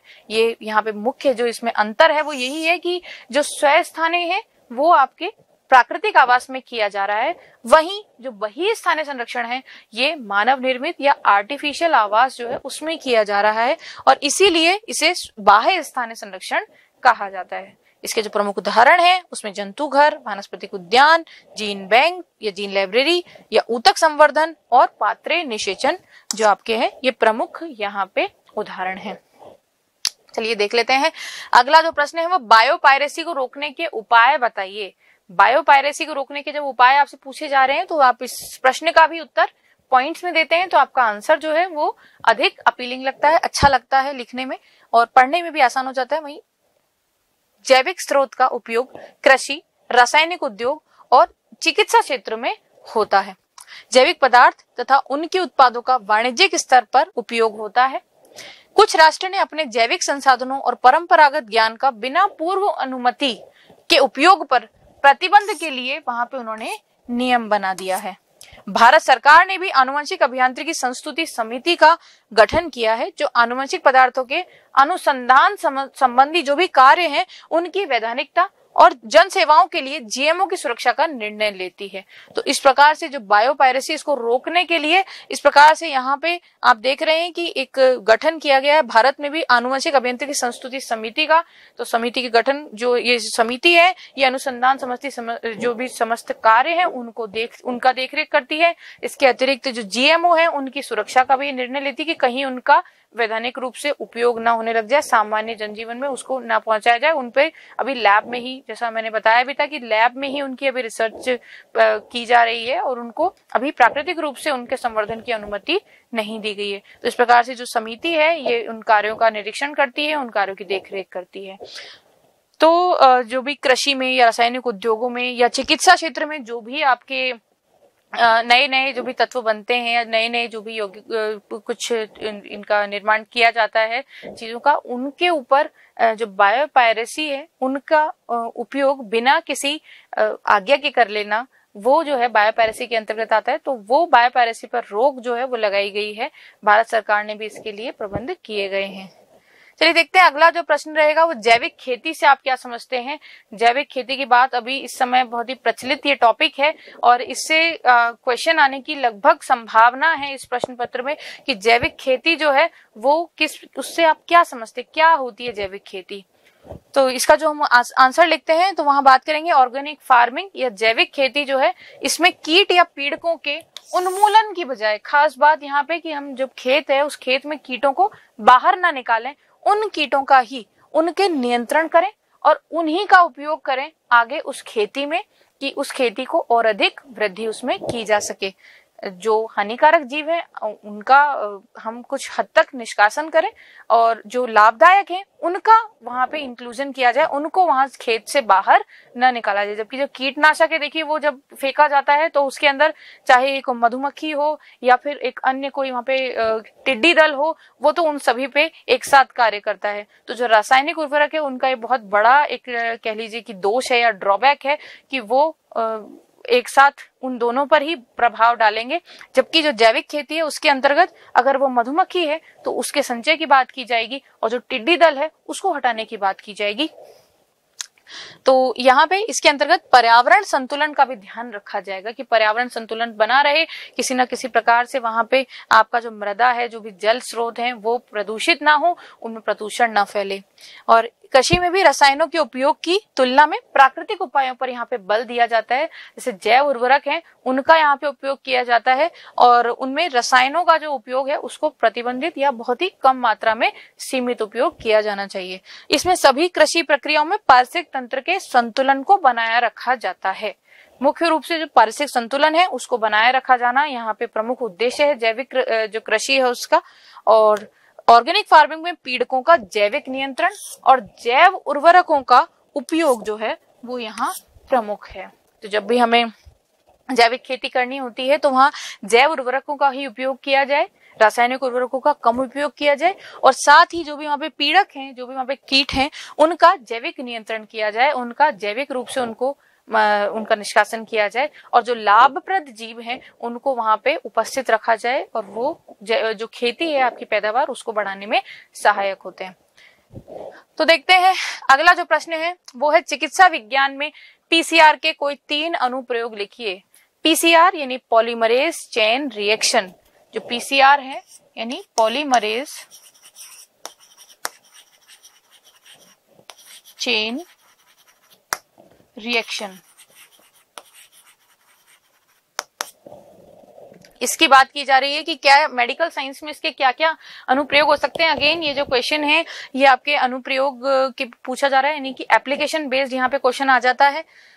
देख रहे हैं हम, इसको हमने पॉइंट्स में लिखा है कि चिकित्सा विज्ञान में पीसीआर के कोई 3 अनुप्रयोग जो हैं वो निम्नलिखित हो सकते हैं। पहला, एड्स जो है उसके संदिग्ध रोगियों में एचआईवी का पता लगाने के लिए, वायरस का पता लगाने के लिए वहां पे पीसीआर की जो टेक्निक है उसको उपयोग में लिया जाता है। पीसीआर में जो हमारे पास जो डीएनए सेगमेंट है उसको अधिक उसको तकनीक के द्वारा उसको अधिक रूप से बढ़ा करके उसको एम्पलीफाई किया जाता है, उसको प्रोब्स को उपयोग में लेकर के उनका संवर्धन किया जाता है और उनको बढ़ा करके फिर उनका एग्जामिन करते हैं हम कि क्या इसमें रोग विशेष के या उस जीन विशेष के आपके गुण उपस्थित हैं। इस प्रकार से पीसीआर का उपयोग यहाँ पे किया जा रहा है। दूसरा जो आपका आंसर है, कैंसर के संदिग्ध रोगियों में जीन म्यूटेशन क्या हुआ है या नहीं हुआ है, इसका पता लगाने के लिए भी यहाँ पे पीसीआर का उपयोग किया जाता है। थर्ड है, विषाणु या जीवाणु जैसे रोग जनकों की उपस्थिति का पता लगाने के लिए भी उनके लक्षण प्रकट होने से पहले ही पीसीआर के द्वारा अगर हम चाहें तो वहां रोग का पता लगा सकते हैं। तो सिंपल जो है जीन एम्प्लीफिकेशन के द्वारा हम वहां पे काम करते हैं पीसीआर की हेल्प लेकर के, और मेडिकल साइंस के क्षेत्र में हम इसका बहुत उपयोग करते हैं। तो इस प्रकार से हमने कोई 3 अनुप्रयोग लिखे हैं इसके, और ये हम पॉइंट्स में लिखेंगे हमारे आंसर को, तो ये ज्यादा अच्छा अपीलिंग बनता है। चलिए देखते हैं खंड सी। अगला जो सेक्शन है खंड सी, जैसा कि हमने बताया इसके अंदर अब हमें आंतरिक विकल्प उपस्थित होंगे। पहले केवल जो आपके सेक्शन डी है खंड द है उसी में आंतरिक विकल्प आया करते थे। इस साल से यहाँ पे सेक्शन सी में भी आंतरिक विकल्पों का आपके दिया गया है ऑप्शन, और ये जो प्रश्न रहेंगे ये 3 मार्क्स का प्रश्न रहेगा। प्रत्येक प्रश्न जो 3 मार्क्स का है, टोटल आपके 3 ही प्रश्न आपको यहाँ देखने को मिलेंगे। जो प्रश्न नंबर 16 है उसके 3 भाग हैं, अ, ब तथा स। मानव जनन से यह प्रश्न आते हुए, और यहाँ मादा मनुष्य में कब और कैसे अपरा विकसित होता है। दूसरा प्रश्न है, अपरा का भ्रूण से जुड़ाव किस प्रकार होता है। तीसरा प्रश्न है, अपरा एक अंतःस्रावी ग्रंथि के समान किस प्रकार कार्य करता है। तो जाहिर सी बात है अगर हम देखते हैं तो 3 नंबर का ये प्रश्न है, तो यहाँ प्रत्येक जो इसका प्रभाग है वो 1-1 नंबर का हो जाता है, और हमें उसी हिसाब से इसका आंसर यहाँ पे देना रहेगा। वहीं इसका अथवा प्रश्न भी देख लेते हैं कि अगर ये नहीं तो हमारे पास ऑप्शन में हम दूसरा प्रश्न भी यहाँ पे अटेम्प्ट कर सकते हैं, जिसके अंतर्गत निम्नलिखित पर टिप्पणी कीजिए। पहला ऑप्शन आ जाता है परजीविता का या पैरासाइटिज्म का, और दूसरा आ जाता है सहजीविता या सिम्बायोटिज्म का।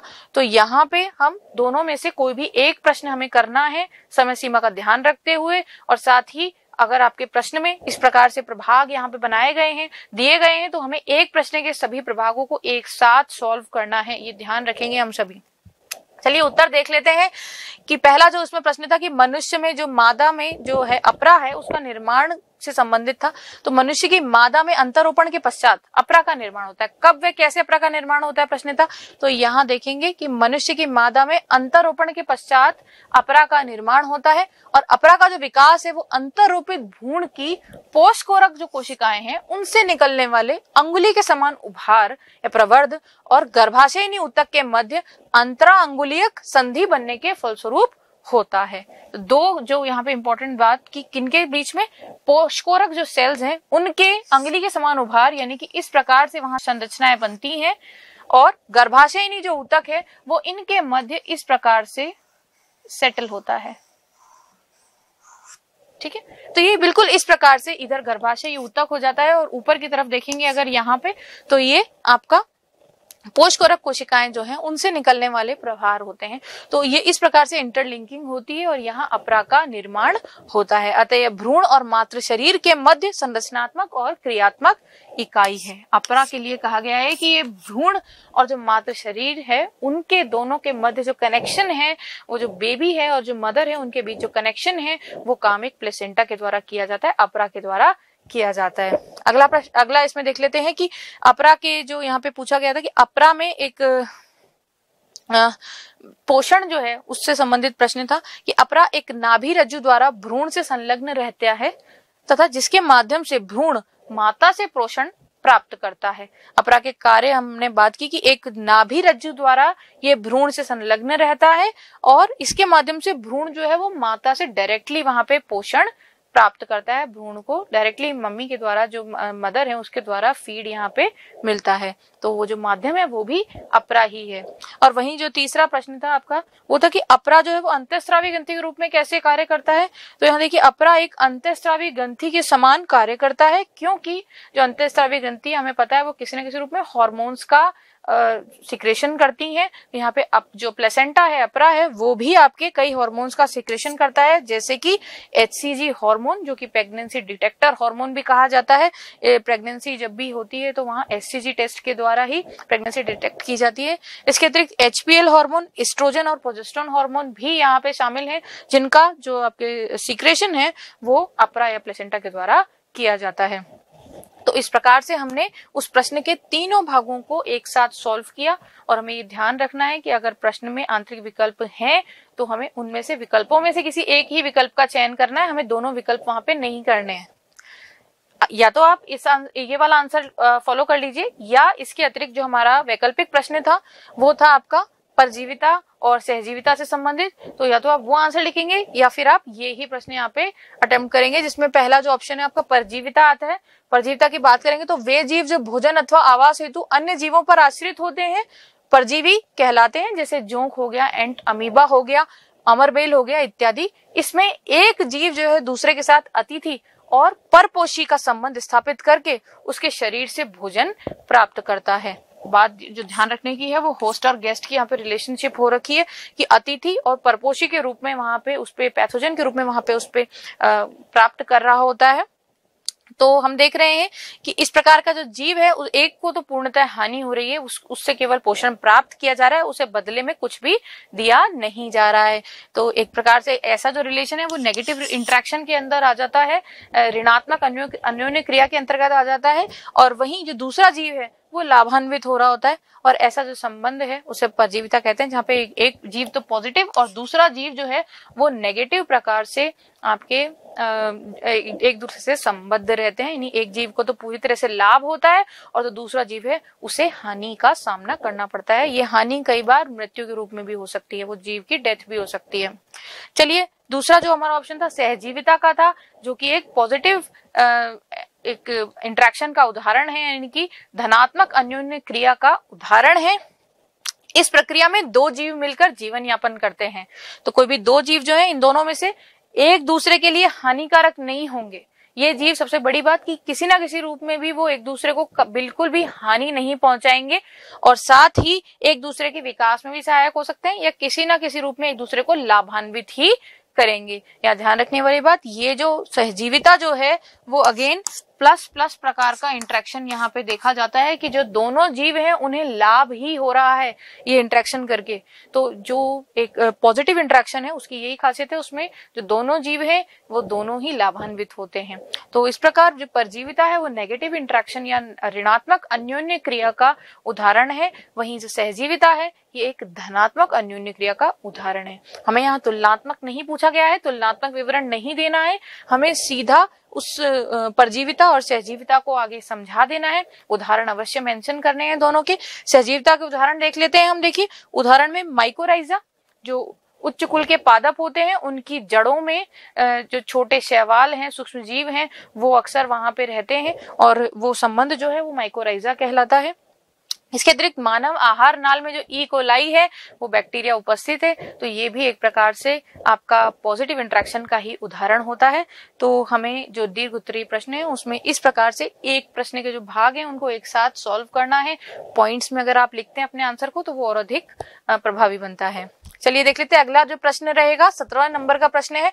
उसमें ई कोलाई के माध्यम में लैक्टोज की पर्याप्त मात्रा डाली गई और जीवाणु में लैकोपेरॉन किस प्रकार सक्रिय होगा, समझाइए। देखिए, ये जो प्रश्न आ जाता है जिसमें ई कोलाई की बात की गई, लैकोपेरॉन से संबंधित प्रश्न आ जाता है आपके पास। तो लैकोपेरॉन जो मीडियम है वहां पे अगेन ये आपको एक सिचुएशन दे दी गई है कि उसमें उस मीडियम में लैक्टोज जो है वो ऐड कर दिया गया है। अब आप बताएं कि किस प्रकार से वहां पे लैकोपेरॉन उस बैक्टीरिया में सक्रिय होगा। तो ये अगेन एप्लीकेशन बेस्ड हो जाता है, ये प्रश्न जो है एप्लीकेशन बेस्ड प्रश्न आ जाता है आपका। और वहीं हम देख रहे हैं इसके ऑप्शन में, तो यहाँ सक्रिय और निष्क्रिय प्रतिरक्षा में अंतर स्पष्ट कीजिए। ये भी एक बहुत इंपॉर्टेंट यहाँ पे टॉपिक है। इम्यूनिटी वाला जो आपका टॉपिक है उससे प्रश्न उठता है कि एक्टिव और पैसिव इम्यूनिटी में डिफरेंशिएट करिए, बताइए उन दोनों में क्या अंतर है। तो ये इस प्रकार के जो क्वेश्चंस हैं तुलनात्मक विवरण वाले और ये जो आपकी एप्लीकेशन बेस्ड क्वेश्चंस हैं, इनका विशेष रूप से इस बार इंक्लूजन है यहाँ पे, और हमें देखना है पेपर में भी हमें उन्हें बड़े ही धैर्य के साथ और अच्छे से इन्हें सॉल्व करना है। चलिए चलते हैं इनके आंसर्स पर। तो देख लेते हैं पहला जो क्वेश्चन आपका 17वें नंबर का, इसमें आंसर हमें इस प्रकार से देना है। हमारा डायग्राम का भी हम वहां पे उपयोग करते हैं। ई कोलाई के माध्यम में लैक्टोज डालने पर परमीएज एंजाइम जो है उसकी प्रक्रिया होती है, और जो परमीएज एंजाइम है इसके फलस्वरूप जीवाणु कोशिका में लैक्टोज प्रविष्ट हो जाता है। जो परमीएज है ये वहां लैक्टोज को परमिट करवाता है उस कोशिका में, उसके जो आगमन है उसकी प्रक्रिया को संपन्न करता है। और निम्न स्तर पे लैकोपेरॉन जो है उसमें निम्न स्तर पे भी कोशिका में ये सदैव सक्रिय रहता है। चाहे लैक्टोज कम अमाउंट में भी अगर होगा, एक या 2 मॉलिक्यूल या 10 मॉलिक्यूल भी अगर इतने नहीं है, मान लीजिए 2-3 मॉलिक्यूल्स भी है, तो भी लैकोपेरॉन वहां पे चलता रहता है। और लैक्टोज जो है वो प्रेरक की तरह दमनकारी प्रोटीन से क्रिया करके उसे निष्क्रिय कर देता है। यहाँ पे हम देख भी पा रहे हैं कि जो लैक्टोज है वो यहाँ पे इंड्यूसर की तरह से काम कर रहा है, और ये उसके रिप्रेसर के साथ में बाइंडिंग होकर के और आगे संपूर्ण जो लैकोपेरॉन है उसको उसके कोडिंग के अंदर हेल्प कर रहा है। XYZ जीन जो है वो यहाँ पे आगे अपना प्रभाव दिखा पा रहे हैं। तो इसको आप एक चित्र की सहायता से भी इस प्रकार समझा सकते हैं लैकोपेरॉन को। वहीं आगे देखते हैं, इसे दमन कर ऑपरेटर जीन मुक्त होता है और तब जो है आरएनए पॉलीमरेज प्रमोटर जीन से संलग्न हो जाता है, और इस क्रिया के फलस्वरूप संरचनात्मक जीन का अनुलेखन होता है। जैसा कि हमने देखा पिछले वाली स्लाइड में कि इस प्रकार से यहाँ पे आपका जो संरचनात्मक जीन है उसका निर्माण हो पा रहा है। वहीं यहाँ पे इंड्यूसर जो है लैक्टोज, उसकी एब्सेंस के अंदर यहाँ पे रिप्रेसर प्रोटीन जो है वो जाकर के ऑपरेटर पे बाइंड हो गया है, और ये जो प्रक्रिया है अनुलेखन की वो आगे नहीं संपन्न हो पाती है। तो इस प्रकार हम इसे डायग्रामेटिकली भी समझा सकते हैं इस प्रकार के प्रश्नों में। ठीक है, आगे चलते हैं कि जो हमारा दूसरा प्रश्न था वो था आपके सक्रिय और निष्क्रिय, एक्टिव और पैसिव इम्यूनिटी पर। तो जब भी आपसे तुलनात्मक प्रश्न पूछें तो आप इस प्रकार से टेबल बना के इसको प्रदर्शित कर सकते हैं इन प्रश्नों को, कि बात करेंगे सक्रिय प्रतिरक्षा की। और देखिए जब भी हम टेबल बनाए ना बच्चों, तो हमें जो क्राइटेरिया है दोनों में डिफरेंशिएशन के वो एक समान रखने हैं। यानी कि जब हम यहाँ पे बात कर रहे हैं अवधि की, तो देखेंगे कि सक्रिय प्रतिरक्षा आमतौर पर लंबे समय तक चलने वाली होती है, और कभी कभी जीवन भर तक भी ये संपन्न रहती है, मतलब उपस्थित रहती है हमारे अंदर। और यहाँ जबकि हमने बात की कि निष्क्रिय प्रतिरक्षा केवल कुछ हफ्तों या महीनों तक ही रहती है। तो हमने अवधि की बात करी, जब हमने इधर अवधि की बात करी तो हमें इधर भी उसी प्रकार से इसका उत्तर देना है। अवधि को ही हमें सेंटर में रख करके दोनों में विभेदन करना है। वहीं यह किसी एंटीजन के सीधे संपर्क के प्रति होस्ट के एंटीबॉडी द्वारा निर्मित होता है, यानी कि होस्ट इसका निर्माण करता है। वहीं यह बाहर से होस्ट में एंटीबॉडी के प्रवेश से उत्पन्न होता है। देखिए यहाँ पे क्या है, किसी एंटीजन के सीधे संपर्क में आने पर होस्ट में बन रहा है, जबकि यहाँ बाहर से होस्ट में एंटीबॉडी के प्रवेश से ये बन रहा है। अगला देखते हैं, दीर्घकालिक है इसका जो ये सक्रिय प्रतिरक्षा है ये अधिक समय के लिए रहेगी और होस्ट की मेमोरी में संरक्षित रहेगी। वहीं यह अल्पकालिक होगी और कुछ समय पश्चात ये निष्क्रिय हो जाएगी, कुछ समय के लिए ही होगी और बाद में ये नष्ट हो जाएगी। वहीं जब बात करेंगे इसके उदाहरणों की, तो पोलियो वैक्सीन लगाने पर पोलियो के प्रति प्रतिरोधकता, या कोई भी वैक्सीन जब हम लेते हैं तो उसके प्रति हमारे अंदर जो प्रतिरोधकता आती है, जैसे अभी कोरोना की वैक्सीन के बारे में हम लोग सभी जानते हैं, बहुत अच्छे से हमने कोरोना का वैक्सीन लेते हैं, जो लोग जिन्होंने लिया है उनके अंदर उस कोरोना के मॉलिक्यूल के प्रति अब एक प्रतिरक्षा उत्पन्न हो गई है। ये बहुत अच्छा उदाहरण है आपके सक्रिय प्रतिरक्षा का। और वहीं जो निष्क्रिय प्रतिरक्षा है उसमें हम उदाहरण देते हैं माता द्वारा जो शिशु में स्थानांतरित प्रतिरोधकता है, क्योंकि जब माता का ब्लड है और वो जो आपका जो शिशु है उसका जो ब्लड है वो दोनों मिक्सिंग रहते हैं, उनमें मिक्स रहते हैं वो दोनों, तो उसके द्वारा जब वो जो ब्लड है उन दोनों के मध्य जो कंपैटिबिलिटी है वो वाली जो प्रतिरोधकता है वो प्रतिरोधकता आपके निष्क्रिय प्रतिरक्षा के अंतर्गत आती है। चलिए देखते हैं अगला प्रश्न, समय के साथ पर्यावरण के प्रति जो सभी समुदायों की प्रतिक्रियाओं को स्पष्ट कीजिए कि कैसे पर्यावरण जो है वो आपके समुदायों के प्रति क्या उसके अंदर क्या चेंजेस होते हैं, क्या उसमें प्रक्रियाएं होती हैं, क्या प्रतिक्रियाएं होती हैं, उनको स्पष्ट कीजिए। वहीं इसके जो अथवा में प्रश्न है, तो देखिए दोनों में से कोई भी एक आपके पास में प्रश्न रहेगा करने के लिए, ऑप्शन है आपके पास में। दूसरा जो ऑप्शन है वो है संक्रामक रोग किसे कहते हैं, मानव रोग वाले चैप्टर में से आ गया है ये, और किसी जीवाणु द्वारा उत्पन्न 2 संक्रामक रोगों के सामान्य लक्षण, रोगजनक और रोकथाम के उपायों पर संक्षिप्त टिप्पणी लिखिए। तो यहाँ पे जब आप क्वेश्चन अथवा में करेंगे तो देख लेते हैं हम इसके कि उत्तर हमें किस प्रकार से लिखने रहेंगे। पहला जो आपका प्रश्न था कि पर्यावरण के प्रति समुदाय की प्रतिक्रिया किस प्रकार रहेगी, उसको हमें पॉइंट वाइज कर लेना है। पहला जो हमारा ऑप्शन यहाँ पे जाएगा, कुछ जीव शारीरिक और व्यवहारिक तरीकों से होम्योस्टेसिस को या जो साम्यावस्था है उसको बनाए रखते हैं। दूसरा है, अधिकांश जानवर और लगभग सभी पौधों का जो आंतरिक वातावरण है और बाहरी वातावरण है उसके अंदर चेंजेस लगातार जो होते रहते हैं। आंतरिक वातावरण बाह्य वातावरण के अनुसार लगातार बदलता रहता है। वहीं बात करेंगे थर्ड ऑप्शन की, तो कुछ जीव प्रतिकूल परिस्थिति में अस्थायी रूप से अपना निवास स्थान छोड़ देते हैं और अनुकूल होने पर वहां पे वापस लौट आते हैं, जिससे हमारे कई जो पक्षी होते हैं, प्रवासी पक्षी, इसका बहुत अच्छा उदाहरण है कि जब प्रतिकूल परिस्थिति अधिक ठंड वहां पड़ती है साइबेरिया में, तो वहां से जो सारस हैं, जो क्रेन्स हैं, वो यहाँ देशाटन करते हैं और भारत में आ जाते हैं अक्सर। और जब भारत के अंदर टेम्परेचर जैसे ही राइज होने लगता है तो वो पुनः वहां अपने स्थान पर पहुंच जाते हैं। तो इसी प्रकार से कुछ जीव जो हैं वो समय पर तनाव से, स्ट्रेस से बचने के लिए अपनी उपापचयी गतिविधियों को निलंबित कर देते हैं, उपापचयी प्रक्रियाएं रोक देते हैं। जैसे पोलर बियर का हम एग्जांपल बहुत से जानते हैं कि उसके अंदर शीत निद्रा की प्रवृत्ति पाई जाती है कि शीत निद्रा होने पर वो अपनी सभी जो गतिविधियां हैं, उपापचयी प्रक्रिया, रेस्पिरेशन है और जो दूसरी एक्सक्रीशन है, इनको रोक देता है, इनको बहुत ही कम कर देता है, कंट्रोल कर लेता है और एक निद्रा अवस्था में चला जाता है, जिसे शीत निद्रा कहा जाता है। वहीं हम देख रहे हैं कि जो अगला प्रश्न है उसमें इसका जो ऑप्शन था उसमें संक्रामक रोग आपके पास में था। तो संक्रामक रोग जो है उनके बारे में देखेंगे तो वे रोग जो एक संक्रमित व्यक्ति से दूसरे में संचारित हो सकते हैं वे आपके संक्रामक रोग कहलाते हैं। तो ऐसे रोग जो कि किसी एक व्यक्ति से दूसरे व्यक्ति में संचरित हो पाए वो संक्रामक रोग कहलाते हैं। ये रोग सामान्य तौर पे पाए जाते हैं और घातक भी हो सकते हैं। कई बार ऐसे रोगों का भी, जैसे कोरोना अगेन यहाँ पे एग्जाम्पल आ जाता है कि भयंकर रूप से वो एक महामारी के रूप में बहुत ही कम समय में फैल गया और एक संक्रामक रोग के रूप में उसने अपने आप को वहां पे स्थापित कर लिया। तो इसके कुछ प्रमुख जो रोग हैं एक समय पर काफी प्रभावी रहे थे, उनका उदाहरण हम यहाँ पे देखते हैं। टाइफाइड रोग जो है इसमें सबसे पहला हम उदाहरण देखेंगे टाइफाइड का। जो टाइफाइड है या इसको टाइफाइड रीवर जो आपका रोग है उसका जो रोग जनक है वो आपका होता है साल्मोनेला टाइफी। तो ये विषाणु है आपका साल्मोनेला टाइफी, इसके द्वारा ये उत्पन्न होता है। वहीं हम देख पा रहे हैं जिसके सामान्य लक्षण हैं जिसमें संक्रमित भोजन लेने पर लगातार अगर आप किसी ऐसे व्यक्ति का जो कि टाइफाइड रोगी है उसका झूठा या उसके साथ बर्तनों में अगर आप खाना खाते हैं तो ऐसे में आपको भी उच्च ज्वर हो सकता है, कमजोरी आ सकती है, आपके आमाशय में दर्द हो सकता है, पीड़ा हो सकती है, कब्ज रह सकती है, सिर दर्द रह सकती है और आपकी जो भूख है वो भी आपको लगना बंद हो जाएगी। साल्मोनेला टाइफाई जो है वो इस प्रकार से आपके रॉड शेप बैक्टीरिया रहते हैं और आप देख पा रहे हैं इसके जो कुछ लक्षणों में व्हाइट कोटिंग टंग पर यानी जिह्वा पर आपको सफेद रंग का जो पदार्थ है वो उसका जमाव दिखता है। साथ ही जो शरीर है उस पर आपको बॉडी पे रैशेस दिखाई देंगे, छोटे छोटे रैशेस बन जाते हैं आपके। और जो लीवर और जो स्प्लीन है आपका वो आपका एनलार्ज हो जाता है, उसका साइज बढ़ जाता है। वहीं जो इंटेस्टीन है, जो आंतें हैं, आंतों में आपको अल्सर्स या घाव भी देखने को मिलते हैं जिसके कारण हमें भूख लगना जो है वो बिल्कुल बंद हो जाता है।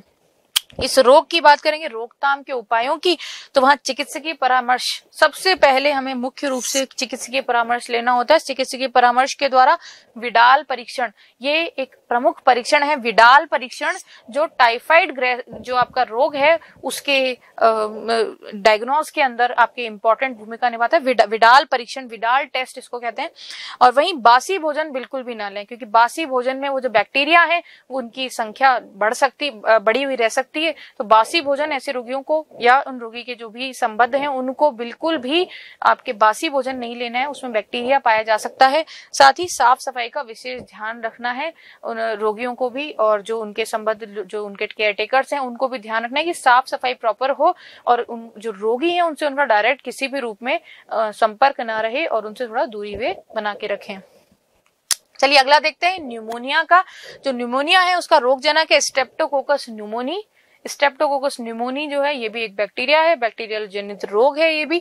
और इसके कुछ सामान्य लक्षण हम देख लेते हैं। चलिए, वायु कोष्ठों में तरल का जमाव हो जाता है, फ्लूइड वहां पे वायु कोष्ठों के अंदर आप देख पा रहे हैं। जो वायु कोष्ठ है उसके अंदर इस प्रकार से ये आप देख रहे हैं, ये जो पार्ट है यहाँ फ्लूइड बन जाता है और ज्वर होगा, ठिठुरन होगी, खांसी होगी, सिरदर्द आदि। ये सभी जो लक्षण हैं ये आपके न्यूमोनिया का जो रोगी है उसमें पाए जाएंगे।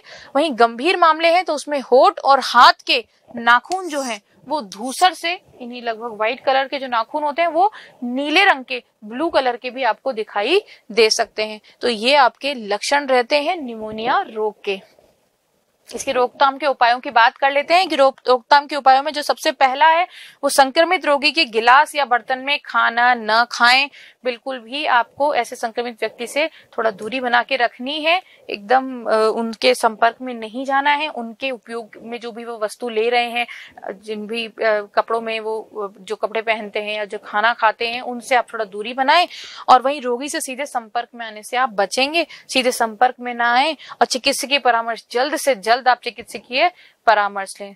तो देखा आपने, इस प्रकार से हमने इस क्वेश्चन को सॉल्व किया। यहाँ पे हमने 2 प्रमुख रोगों के बारे में बताया, उनको भी फर्दर हमने पॉइंट वाइज यहाँ पे साथ ही साथ हमने उनका चित्रण भी किया है। तो चित्र का भी हम यहाँ पे निर्माण का ध्यान रखेंगे। हमें जिन भी प्रश्नों में संभव हो वहाँ चित्र का अवश्य रूप से उपयोग करना है, आंसर्स को पॉइंट्स में लिखना है और इसी प्रकार से छोटी छोटी बातों को याद ध्यान में रख करके हम अपना आंसर जो है वो अट्रैक्टिव बना सकते हैं और अधिक मार्क्स गेन कर सकते हैं।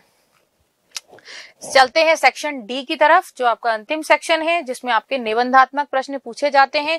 जो एक प्रश्न लगभग 4 अंकों का होता है और टोटल आपके 2 प्रश्न रहते हैं। जो 2 प्रश्न हैं उनमें भी आपको आंतरिक विकल्प मिलते हैं। तो इस प्रकार से टोटल 8 अंकों का यह आपका निबंधात्मक जो प्रश्न है वो वहां उपस्थित रहेंगे प्रश्न पत्र में। देख लेते हैं पहला क्वेश्चन, कैंसर रोग के कारण लिखिए। कैंसर से आया है ये प्रश्न, कैंसर रोग के कारण लिखिए। इसी का दूसरा भाग है कि कैंसर अभिज्ञान और निदान को समझाइए, कि कैसे जो कैंसर है उसका आइडेंटिफिकेशन होगा और कैसे उसका डायग्नोसिस होगा, इसके बारे में बताइए। वहीं इसके अथवा में जब हम देख रहे हैं तो संक्रमण रोगों के विभिन्न प्रकारों का वर्णन कीजिए। आपका जो प्रश्न आ जाता है संक्रमण रोगों के विभिन्न प्रकारों का वर्णन कीजिए। अभी हमने किन्हीं 2 संक्रमण रोगों के बारे में पढ़ा था, अब हम संक्रमण रोग के विभिन्न प्रकारों के बारे में देखेंगे। कि अभी जो हमने पढ़े थे वो जीवाणु जनित तो जो आपके संक्रमित रोग थे, अब हम देखेंगे कि कैसे संक्रमित रोग के अलग अलग प्रकार भी हो सकते हैं। तो ये जो प्रश्न है इसमें विभिन्न प्रकारों के बारे में पूछा गया है। हमें ध्यान रखना है कि प्रश्न क्या पूछ रहा है, उस अकॉर्डिंग हमें वहां पे आंसर लिखना है। चलिए देख लेते हैं इसका सोल्यूशन। जो कैंसर है उत्पन्न करने वाले कारकों को कैंसर जन या कार्सिनोजेंस कहा जाता है। कैंसर उत्पन्न करने वाले जो कारक हैं उन्हें कैंसर जन कहा जाता है। इन्हें निम्नलिखित समूहों में बांटा जा सकता है। जो प्रमुख रूप से 3 समूह यहाँ पे रखे गए हैं, भौतिक कारक, रासायनिक कारक और जैविक कारक। तो जो भौतिक कारक है उसमें विकिरण आ जाते हैं। हमने देखा था पहले भी एक्सरेज का उदाहरण हमने देखा था कि एक्सरेज जो है वो कैंसर कारक होती है, कार्सिनोजेनिक होती है। तो यहाँ एक्सरे किरणें और गामा किरणें जो है उनको रखा गया है आयनकारी विकिरणों के रूप में। वहीं जो अनायनकारिक विकिरण है उनमें हम यूवी रेज या पराबैंगनी किरणों को लेते हैं। आगे हम देखेंगे रासायनिक कारकों की। तो रासायनिक कारकों में तंबाकू जो है उसके उपयोग के लिए अक्सर कहा जाता है तंबाकू का उपयोग न करें। तो वो इसीलिए कहा जाता है क्योंकि ये भी इसमें उपस्थित जो तत्व हैं वो केमिकल कार्सिनोजेंस कहलाते हैं, रासायनिक कैंसर जन कहलाते हैं। और अक्सर मुंह का कैंसर, गले का कैंसर, जो भी तंबाकू का उपयोग उपभोक्ता हैं जो उपयोग करते हैं तंबाकू का, उनमें अक्सर ये केसेस हमें देखने को मिल जाते हैं। वहीं थर्ड जो है वो है आपका जैविक कारक। जैविक कारक से संबंध ऐसे सूक्ष्म जीव भी उपस्थित हैं जो कि जैविक रूप से किसी जीव के अंदर जा करके और वहां कार्सिनोजेंस के रूप में काम करते हैं और कैंसर वहां कॉज कर देते हैं। जिसमें अर्बुदीय विषाणु जो है, जो ऑन्कोजेनिक विषाणु, ऑन्कोजेनिक वायरसेस भी हैं आपके हेलिकोबैक्टर जैसे, जो आपके ऑन्कोजेनिक विषाणु के रूप में काम करते हैं। तो सामान्य कोशिकाओं के कुछ जीन विशेष परिस्थिति में जो है वो सक्रिय हो जाते हैं। जो सामान्य सेल है उसी में इन कार्सिनोजेंस की उपस्थिति के कारण, इन कैंसर जनकों की उपस्थिति के कारण वहां पे सामान्य कोशिका असामान्य व्यवहार प्रदर्शित करने लग जाती है और सामान्य कोशिका में उसको असामान्य कोशिका में रूपांतरित कर देती है। ये जो जीन है ये कोशिकीय अर्बुद जीन, ये जो जीन है ये कोशिकीय अर्बुद जीन कहलाते हैं। तो इस प्रकार से आपने देखा कि कैसे सेल्यूलर जो ऑन्कोजीन्स हैं उनका निर्माण इन कार्सिनोजेंस के द्वारा कर दिया जाता है। ये कार्सिनोजेंस जीवों में जाकर के और जीनी स्तर पे परिवर्तन कर देते हैं और इस कारण वहां पे जो कैंसर है वो रोग उत्पन्न हो जाता है। चलिए आगे देखते हैं। इसका जो दूसरा भाग था वो कैंसर के अभिज्ञान और निदान से संबंधित था कि कैसे आप कैंसर को पहचानेंगे, किसी रोगी को किस प्रकार से आप उसका डायग्नोस करेंगे कि उसमें कैंसर उत्पन्न हुआ है। उसके लिए सबसे पहले जो है हम जिबूती परीक्षा उसकी करते हैं, जिसे बायोप्सी भी कह दिया जाता है। बायोप्सी जो है सबसे पहले बायोप्सी BIOPSY बायोप्सी जो प्रक्रिया है ये उसमें की जाती है कि जब जीव जो है उसके शरीर का जिस भाग में कैंसर का संदेह है उस भाग का थोड़ा सा भाग वहां पे ले लिया जाता है, उस भाग से छोटा सा टुकड़ा ले लिया जाता है और उसका जो काट है उसको ले करके और वहां पे अभिरंजन के द्वारा उसमें देखा जाता है कि इसमें कैंसर उपलब्ध है या नहीं है। कैंसर की स्टडी वहां पे लैब में करवाई जाती है कि उसे और देखा जाता है कि बायोप्सी में कि वहां पे कैंसर के जो उत्कारक हैं, जो कैंसर जन है वो वहां उपलब्ध है या नहीं है। इसी प्रकार से ऊतक विकृति को देख करके यानी कि आंतरिक अंग जो है उनमें कैंसर का पता लगाने के लिए रेडियोग्राफी, एक्सरे किरणें, computer tomography, magnetic resonance imaging आदि तकनीकें जो हैं, MRI वगैरह, मैग्नेटिक रेजोनेंस इमेजिंग से तात्पर्य MRI से है।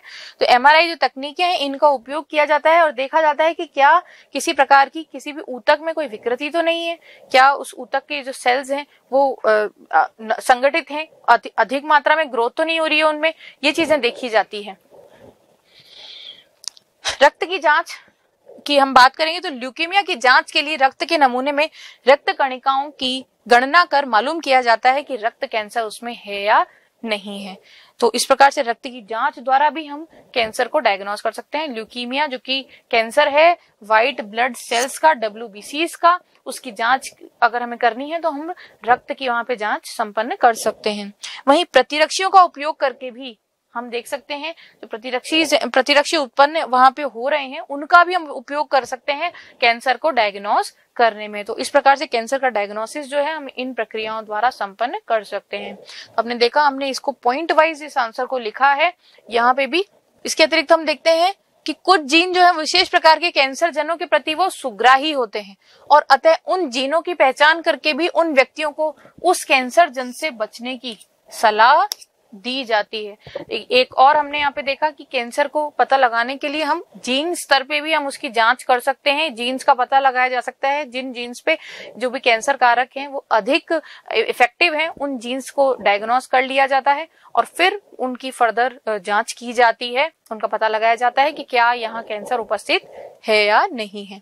वहीं जो हमारा दूसरा प्रश्न था उसकी हम देखेंगे तो संक्रामक रोग किसे कहते हैं और साथ ही विभिन्न प्रकार के संक्रामक रोगों के बारे में बताइए। तो जब हम ये देखते हैं कि संक्रामक रोग जो है रोगजनक सूक्ष्म जीव अर्थात वायरस, बैक्टीरिया, कवक और परजीवी के कारण होने वाले रोग हैं। ऐसे रोग हैं जो दूसरे प्रकार के जो भी आपके वायरस हैं, बैक्टीरिया हैं, कवक हैं, उनके द्वारा, परजीवियों उनके द्वारा आपके शरीर में संपन्न होते हैं और ये रोग जो है संक्रामक या गैर संचारी भी हो सकते हैं।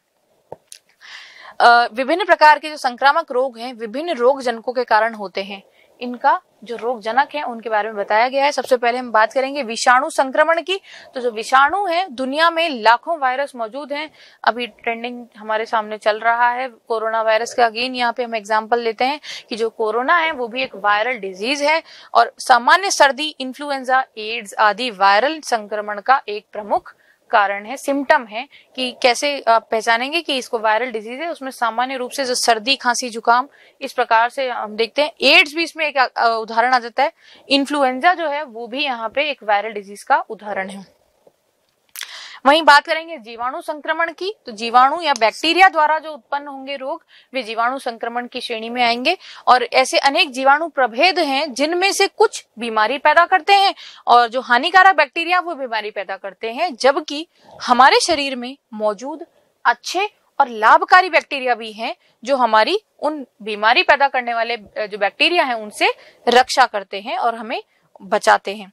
हैजा, तपेदिक, डिप्थीरिया, टाइफाइड ये इस प्रकार से जीवाणु रोगों के, जब अभी हमने पढ़ा भी था, इन जीवाणु रोगों के प्रमुख उदाहरण में आते हैं हैजा, तपेदिक, डिप्थीरिया तथा टाइफाइड। तो इस प्रकार हमने देखा कि कैसे विषाणु और जीवाणुओं द्वारा जो संक्रामक रोग हैं वो उत्पन्न किए जाते हैं। इनके अतिरिक्त कवकीय संक्रमण भी एक प्रमुख आपका संक्रामक रोग है जो कवकों के द्वारा संपन्न होता है। कवक एंजाइम की सहायता से कार्बनिक पदार्थों को विघटित और अवशोषित करते हैं। ये एंजाइम्स का उपयोग करते हैं और रासायनिक पदार्थ जो हैं वो आपके एंजाइम्स वो जिस भी कार्बनिक मीडियम में, क्योंकि ये परपोषी प्रवृत्ति के होते हैं, तो ये जिस भी जगह पे ग्रो करते हैं वहां एंजाइम्स का सिक्रेशन कर देते हैं और वहां से पोषण उन एंजाइम्स के द्वारा जो आपका माध्यम है उस माध्यम के अंदर उस सामान्य उपापचय की प्रक्रियाएं होती हैं और वहां से पोषण प्राप्त किया जाता है। यदि अच्छे बैक्टीरिया नष्ट हो जाते हैं तो कवक बढ़ते हैं और संक्रमण पैदा करते हैं। यदि शरीर के अंदर भी हमने भी देखा जो कुछ लाभदायक बैक्टीरिया भी होते हैं, लाभदायक जीवाणु भी उपस्थित होते हैं, उनकी कमी होने पर, उनके नष्ट हो जाने पर हमारे अंदर फंजाई के इन्फेक्शंस देखने को मिल सकते हैं। इसलिए प्रकृति में भी अच्छे बैक्टीरियाज की कमी होने पर हमें फंगल इन्फेक्शंस का सामना भी करना पड़ सकता है। कई फंगल संक्रमण त्वचा की ऊपरी परतों में दिखाई देते हैं जबकि कुछ गहरी परतों में प्रवेश कर जाते हैं। कुछ आप स्किन के ऊपर होने वाले जो फंगस हैं, कुछ फंगल डिजीज हैं, वहीं कुछ डीप चले जाते हैं फंगस स्पोर्स, तो वो त्वचा के नीचे गहराई में रोग उत्पन्न करते हैं। कवकीय बीजाणु सांस के साथ अंदर जाते हैं तो कवकीय संक्रमण हो सकता है और पूरे शरीर को वो प्रभावित करता है। तो इस प्रकार से देखा हमने कि जो कवक है वो भी एक प्रमुख रोग कारक के रूप में काम करते हैं। उनके द्वारा होने वाले जो रोग हैं वो कवकीय संक्रामक रोग कहलाते हैं। वहीं अन्य संक्रमणों की अगर हम बात करेंगे तो प्रोटोजोआ, हेलमिंथ और परजीवी जो है ये भी संक्रामक रोग पैदा कर सकते हैं। प्रोटोजोआ मल के संपर्क से स्थानांतरित होते हैं, जिसमें अमीबिक पेचिश जो है ये महामारी के रूप में एक बार फैला था और अमीबिक पेचिश जो है उसने प्रोटोजोआ के कारण जो एंटअमीबा हिस्टोलिटिका है उसके द्वारा ये उत्पन्न किया जाता है। वहीं हेलमिंथ जो है वो उसमें आपके फ्लैट वर्म्स और राउंड वर्म्स आते हैं, जैसे एस्केरिस हो गया, टेप वर्म हो गया, ये सब, और ये भी मनुष्य में जो रोगों का कारण बनते हैं। इसके अतिरिक्त परजीवी जैसे घुन, जूं इत्यादि ये भी त्वचा में जुड़ जाते हैं और संक्रमण पैदा करते हैं। तो इस प्रकार से हमने देखा कुछ अन्य विशिष्ट जीव भी हैं जो हमारे अंदर रोगों को उत्पन्न करने का कार्य करते हैं। तो ये जो आपका आंसर था, इस प्रकार से हमने इसको 4 अलग कैटेगरी में लिखा। आगे देखते हैं अगला जो और अंतिम जो हमारा प्रश्न रहेगा प्रश्न पत्र का, उसमें आपके पारिस्थितिक तंत्र से जो आपका पारिस्थितिकी चैप्टर है उससे आया है ये कि पारिस्थितिक तंत्र को परिभाषित कीजिए और पारिस्थितिक तंत्र के विभिन्न घटकों को समझाइए। इसके अथवा में हम देख रहे हैं कि परभक्षी का पारितंत्र में महत्व बताते हुए परभक्षी और परजीवी में अंतर स्पष्ट कीजिए। इसका ही दूसरा जो भाग है वो है चर घातांक की वृद्धि और संभार तंत्र वृद्धि में अंतर लिखिए। तो ये हम देख रहे हैं सभी जो प्रश्न है ये अंतर स्पष्ट कीजिए आ रहा है, इसमें भी विभिन्न घटकों को समझाइए आ रहा है। तो ये जो प्रश्न है ये आपके बिल्कुल एप्लीकेशन बेस्ड प्रश्न आ रहे हैं। तो जो मोड ऑफ मतलब एग्जाम है वो काफी एप्लीकेशन बेस्ड हो गया है। तो हमें उसी प्रकार से कॉन्सेप्ट्स को बड़ा एकदम अच्छे से पढ़ना है, सभी कॉन्सेप्ट्स को, और उन्हीं को फिर अप्लाई करके हमें अपने आंसर्स वहां पे लिखने हैं। चलिए देख लेते हैं इस प्रश्न का उत्तर हम किस प्रकार देंगे। उत्तर देख रहे हैं कि वातावरण के जैविक और अजैविक घटक या जीवों एवं वातावरण की अंत्य क्रियाओं के फलस्वरूप बने तंत्र को हम पारिस्थितिक तंत्र कहते हैं। यहाँ पे हमने 2 प्रमुख चीजों की बात की, एक तो जैविक घटक और अजैविक घटक। तो जैविक और अजैविक दोनों घटकों की जब हमने बात की तो उनमें, और उदाहरण हमने देखा जैविक घटकों का हो जाता है जीव और अजैविक घटकों में हम पर्यावरण को लेते हैं। तो जैविक और अजैविक घटकों के मध्य जब हम अंतःक्रियाओं की बात करेंगे, उनका अध्ययन करेंगे जिस तंत्र में, वह तंत्र आपका कहलाएगा पारिस्थितिक तंत्र। पारिस्थितिक तंत्र में 2 महत्वपूर्ण घटक हैं, जैविक घटक और अजैविक घटक। फिर हम इनके बारे में थोड़ा विस्तार पूर्वक लिख देंगे कि जैविक जो घटक हैं वो सभी जीवों को सम्मिलित किया जाता है। इसमें सभी जो है सजीव आएंगे आपके, और वहीं जो प्रकृति में समुदाय के रूप में रहते हैं, ये सभी समुदाय परस्पर किसी ना किसी रूप में अंतर संबंधित होते हैं, एक दूसरे से कनेक्टेड होते हैं। वहीं जैविक घटक किसी भी पारिस्थितिक तंत्र की पोषक संरचना को दर्शाते हैं कि कैसे किसी पारिस्थितिक तंत्र के अंदर वहां पे पोषण जो है वो संपन्न हो रहा है, कि कैसे किसी उत्पादक के द्वारा जब आपके सौर ऊर्जा है उसको एब्जॉर्ब करके वहां भोजन का निर्माण किया जाता है, तो कैसे प्राथमिक उपभोक्ता उससे भोजन प्राप्त करता है, कैसे द्वितीयक उपभोक्ता उस प्राथमिक उपभोक्ता से भोजन प्राप्त कर रहा है, पोषण प्राप्त कर रहा है, तो इस प्रकार से ये प्रदर्शित किया जाता है। और इस आधार पे जो पोषक स्तर है, उस आधार पे इन जीवों को दो प्रमुख भागों में बांटा जा सकता है, जिसमें पहला है स्वपोषी या उत्पादक और दूसरा है विषमपोषी या उपभोक्ता। तो बात करेंगे स्वपोषी की, जैसा इसका हम शाब्दिक अर्थ देख रहे हैं, स्व से मतलब स्वयं, पोषी मतलब पोषण। तो इस प्रकार के जो उत्पादक हम इन्हें कह देते हैं, प्राय ये उत्पादक भी कहलाते हैं। और वे सभी जीव जो प्रकाश संश्लेषण या रसायन संश्लेषण की क्रिया द्वारा अपना भोजन बनाते हैं, स्वपोषी या प्राथमिक उत्पादक कहलाते हैं। इसमें उदाहरण के रूप में हरे पादप और प्रकाश संश्लेषी जो बैक्टीरिया हैं, जो जीवाणु हैं, वो मुख्य रूप से उत्पादकों की श्रेणी में आते हैं। वहीं विषमपोषी अगर हम देखें तो विषमपोषी या उपभोक्ता इसके अंदर आते हैं, इसके अंतर्गत आते हैं। विषमपोषी शाब्दिक अर्थ की अगर हम बात करेंगे तो पोषण जो है वो विषम यानी कि स्वयं ना बना करके किसी न किसी अन्य स्रोत से वो प्राप्त करेंगे। वे सभी जीव जो अपना भोजन स्वयं निर्माण करने में सक्षम नहीं होते हैं तथा प्रत्यक्ष या परोक्ष रूप से वो प्राथमिक उत्पादकों पर अपने भोजन के लिए निर्मित होते हैं, वो आपके विषमपोषी या उपभोक्ता कहलाते हैं। यानी ये प्राथमिक, द्वितीयक, तृतीयक प्रकार के हो सकते हैं। उपभोक्ता जो है वो तीन प्रकार के होते हैं। पहला प्राथमिक उपभोक्ता, वे जीव जो सीधे ही आपके जो उत्पादक हैं उनसे भोजन प्राप्त करेंगे, अपने भोजन के लिए प्रत्यक्ष रूप से हरे पौधे या उत्पादकों पर निर्भर होते हैं, प्राथमिक उपभोक्ता कहलाते हैं। उदाहरण के लिए सभी हरे पादप जो है उन पर जो उनको खाने वाले जीव आ जाते हैं, जैसे गाय, बकरी, हिरण, जो आपके मुख्य रूप से इनको कहा जाए तो ये आपके हर्बीवोर्स कहलाते हैं। जो गाय, बकरी, हिरण इत्यादि ये हरे पादपों को सीधे, और जो हमारे वेजिटेरियंस हैं वो भी, वेजिटेरियन ह्यूमन जो है वो भी इन्हीं की श्रेणी में आते हैं। आगे देखते हैं द्वितीयक उपभोक्ता। तो ये ऐसे उपभोक्ता हैं जो भोजन के लिए शाकाहारी उपभोक्ता पर निर्भर करते हैं, इन्हें मांसाहारी भी कहा जाता है। कुछ लोग जो नॉनवेज खाते हैं, ह्यूमन की अगर अपन बात करें तो वो इस श्रेणी में आते हैं। वहीं कुछ ऐसे मध्यम दर्जे के जीव जैसे कुत्ता, बिल्ली, लोमड़ी जो प्राय ऐसे जीवों को खाते हैं जो कि आपके मुख्य रूप से उत्पादकों पर अपने भोजन के लिए आश्रित होते हैं, वो आपके द्वितीयक उपभोक्ता कहलाते हैं। इसके अतिरिक्त हम देखेंगे तृतीयक उपभोक्ता भी प्रकृति में पाए जाते हैं, जो कि ऐसे मांसाहारी जीव हैं जो दूसरे मांसाहारी जीवों पर अपने भोजन के लिए आश्रित होते हैं। इसमें वृहद मांसाहारी जीव जैसे आपका शेर, बाघ, ये सभी आ जाते हैं। और सबसे बड़ी बात जो है कि ये जो उच्च मांसाहारी प्रवृत्ति के जीव होते हैं, ये जिनको किसी दूसरे जंतु मारकर नहीं खा सकते हैं, तो इनका भी जब अपसरण होता है, जब इनका भी इनकी डेथ जब हो जाती है, तो उसके पश्चात जो अपराध हैं वो इनमें प्रमुख रूप से भूमिका निभाते हैं। इन जीवों के पाचन में, मतलब एक तरह से इनकी जब मृत्यु हो जाती है तो उस मृत शरीर पर जो अपराध हैं वो आकर के क्रिया करते हैं और उनके जो कार्बनिक तत्व हैं उनका सूक्ष्म जीवों में, सूक्ष्म तत्वों में विघटन कर देते हैं। तो इस प्रकार से यहाँ अपराध भी एक महत्वपूर्ण भूमिका रखते हैं। आगे देखते हैं अजैविक घटकों के बारे में।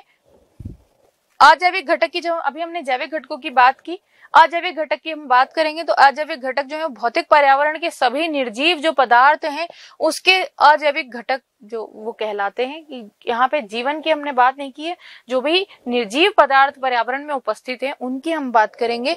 तो सबसे पहले अकार्बनिक तत्व या अकार्बनिक पदार्थों की बात करेंगे। तो अकार्बनिक पदार्थ जो है इसमें सजीवों की वृद्धि के लिए आवश्यक सभी खनिज एवं गैसें सम्मिलित किए जाते हैं। खनिज तत्व जैसे के यानी potassium, phosphorus, calcium, magnesium, manganese आदि के जो कार्बोनेट्स हैं, फॉस्फेट्स हैं और सल्फेट्स हैं, उनको इसके अंतर्गत हम रखते हैं। वहीं कुछ गैसेस जैसे oxygen, nitrogen, carbon dioxide, ammonia इत्यादि ये इनके अंतर्गत आते हैं। वहीं उपरोक्त खनिज तत्व और गैसें जो है वायुमंडल में लगातार एक चक्रण करते रहते हैं, चक्रित होते रहते हैं, कभी जीव से पर्यावरण में तथा कभी पर्यावरण से पुनः जीवों में। तो ये जो चक्रण इनका चलता रहता है उसे हम कहते हैं जैव भू रासायनिक चक्र।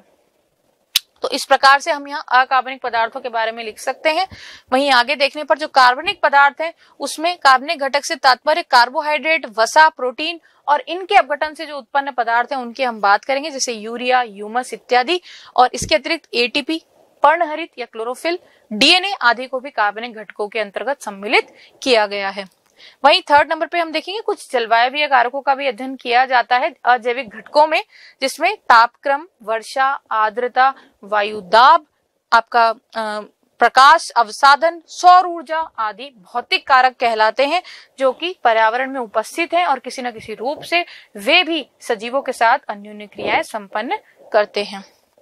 जैविक और अजैविक घटक जो हैं उनके परस्पर क्रियाओं के फलस्वरूप ही भौतिक संरचनाएं जो हैं उनका विकास होता है, और जो प्रत्येक प्रकार के पारितंत्र की विशिष्टता है और विभिन्न स्तर पर विभिन्न प्रजातियों के उदरवादर वितरण जो है, स्ट्रैटिफिकेशन जो है, उसको स्तर विन्यास स्ट्रैटिफिकेशन कहा जाता है। तो कैसे पोषण के आधार पे ये एक उसमें उपस्थित रहते हैं एक स्तर में, जिसे हमने उदरवादर वितरण भी कहा, इसे स्ट्रैटिफिकेशन कहा जाता है। अच्छा, यहाँ पे हमने एक उदाहरण भी लिया है कि एक जंगल में वृक्ष सर्वोपरि उदरवादर स्तर पे आते हैं, वहीं झाड़ियां जो हैं वो द्वितीयक स्तर पे आती हैं, और जड़ी बूटी और जो घास है वो बिल्कुल निचले स्तर पे निवास करती है। तो इस प्रकार से जो किसी वन को देखा जाए तो उसमें उच्च आकार के जो वृक्ष हैं वो, कुछ झाड़ियां, और फिर निम्न आकार के छोटे हर्ब्स जिनको हम बोलते हैं, शाक बोलते हैं, और जो घासें हैं वो भी वहां पे पाई जाती हैं। तो इनका एक ऊर्ध्वाधर विन्यास हमें देखने को मिलता है। अगला जो हमारा प्रश्न था उसमें परभक्षी से और परजीवी से रिलेटेड वो प्रश्न आया था हमारे पास कि दोनों में अंतर स्पष्ट कीजिए। तो परभक्षी जो है वो अपने शिकार से शक्तिशाली होता है। देखिए, दोनों में से हमें एक ही प्रश्न को अटेम्प्ट करना है, हमें याद रखना है। तो यहाँ जो हम दूसरा प्रश्न है, अगर आप पहला प्रश्न अटेम्प्ट नहीं कर रहे हैं तभी हमें दूसरा प्रश्न हम अटेम्प्ट करेंगे, और दूसरा जो प्रश्न है उसका उत्तर हमें इस प्रकार देना है कि परभक्षी अपने शिकार से शक्तिशाली होता है, जबकि परजीवी अपने परपोषी से शक्तिशाली नहीं होता है। परभक्षी अपने शिकार को मारकर उसका भक्षण करता है, जबकि जो परजीवी है वो जीव को बिना मारे पोषण प्राप्त करता है। पर इस परजीवी के अधिक प्रभाव होने पर, यानी जब ये पोषण जो है अधिक मात्रा में लेने लग जाता है, तो उस पोषण की कमी के कारण वो जो जीव है, जो होस्ट है, उसकी मृत्यु भी, परपोषी की मृत्यु भी हो सकती है। तो इस केस में हमने देखा जो परभक्षी है वो सीधे उसको अटैक करके खत्म कर देता है, वहीं जो परपोषी है वो धीरे धीरे ग्रेजुअली उस पर अटैक करता है, जिससे एक अधिक लंबे अंतराल के बाद उसकी मृत्यु हो जाती है। हम देख पा रहे हैं इनका क्या महत्व है। तो परभक्षी जो है वो पारितंत्र के संतुलन में बहुत महत्वपूर्ण जीव हैं, और ये परभक्षी पारितंत्र में ऊर्जा स्थानांतरण के लिए एक सन्नाल के रूप में भी कार्य करते हैं, कि जैसे ऊर्जा एक स्तर से दूसरे स्तर में, जैसे अभी हमने देखा था स्वयंपोषी जो अपने जीव हैं, जैसे हरे पादप जो हैं, उनसे ये जो ऊर्जा है वो पहले आपके प्राथमिक उपभोक्ताओं में, फिर द्वितीयक उपभोक्ताओं में, और फिर आगे जो छोटे तृतीयक उपभोक्ता या छोटे सूक्ष्म जीव हैं उनमें स्थानांतरित की जाती है। तो जो परभक्षी हैं वो एक चेन के इस खाद्य श्रृंखला में एक महत्वपूर्ण भूमिका निभाते हैं। वे एक पोषण स्तर से दूसरे पोषण स्तर में ऊर्जा पहुंचाने का कार्य करते हैं, और पारितंत्र में शिकार जो समष्टि है उसको ये नियंत्रित रखते हैं, जिससे पारितंत्र में अस्थिरता नहीं आ पाती है।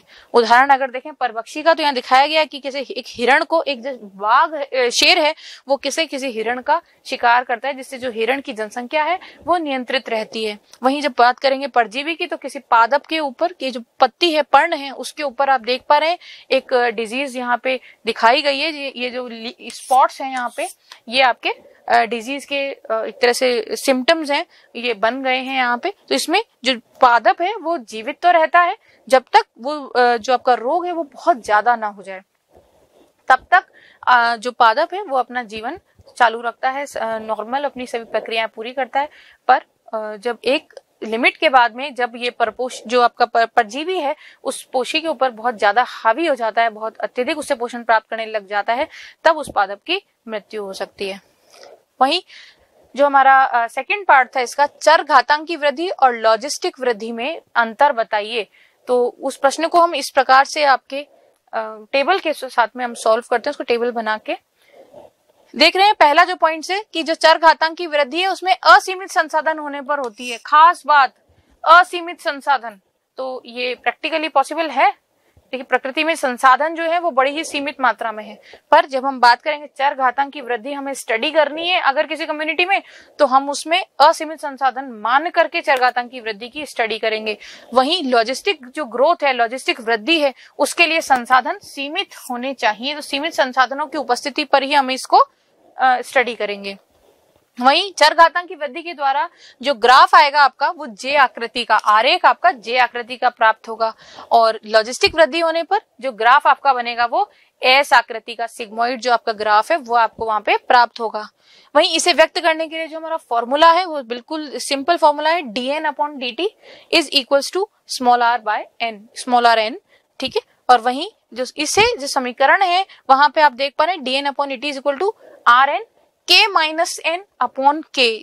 यहाँ पे हमने एक विशिष्ट k कांस्टेंट की बात करी है, जो k है यहाँ पे कैरिंग कैपेसिटी को प्रदर्शित करता है।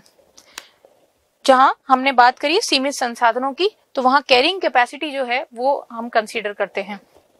इधर हम बात करेंगे चरघातांकी वृद्धि की, कि प्रकृति में संसाधन सीमित होने के कारण यह वृद्धि यथार्थपूर्ण बिल्कुल भी नहीं है, क्योंकि संसाधनों की जो मात्रा है वो सीमित है। तो इस प्रकार की जो चरघातांकी वृद्धि है ये प्रैक्टिकली हम लोग इसको स्टडी नहीं कर सकते, जबकि लॉजिस्टिक जो ग्रोथ है वो अधिक यथार्थपूर्ण है, क्योंकि वहां पे जो संसाधन है उनकी सीमितता की बात की गई है, जो कि वास्तविकता है कि प्रकृति में संसाधन की मात्रा सीमित होती है। तो इस प्रकार से चरघातांकी वृद्धि और लॉजिस्टिक वृद्धि में हमने डिफरेंशिएट किया।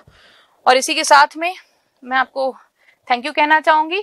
वहीं जो आपके आगामी एग्जाम्स हैं उनके लिए आपको बहुत सारा बेस्ट ऑफ लक कहना चाहूंगी।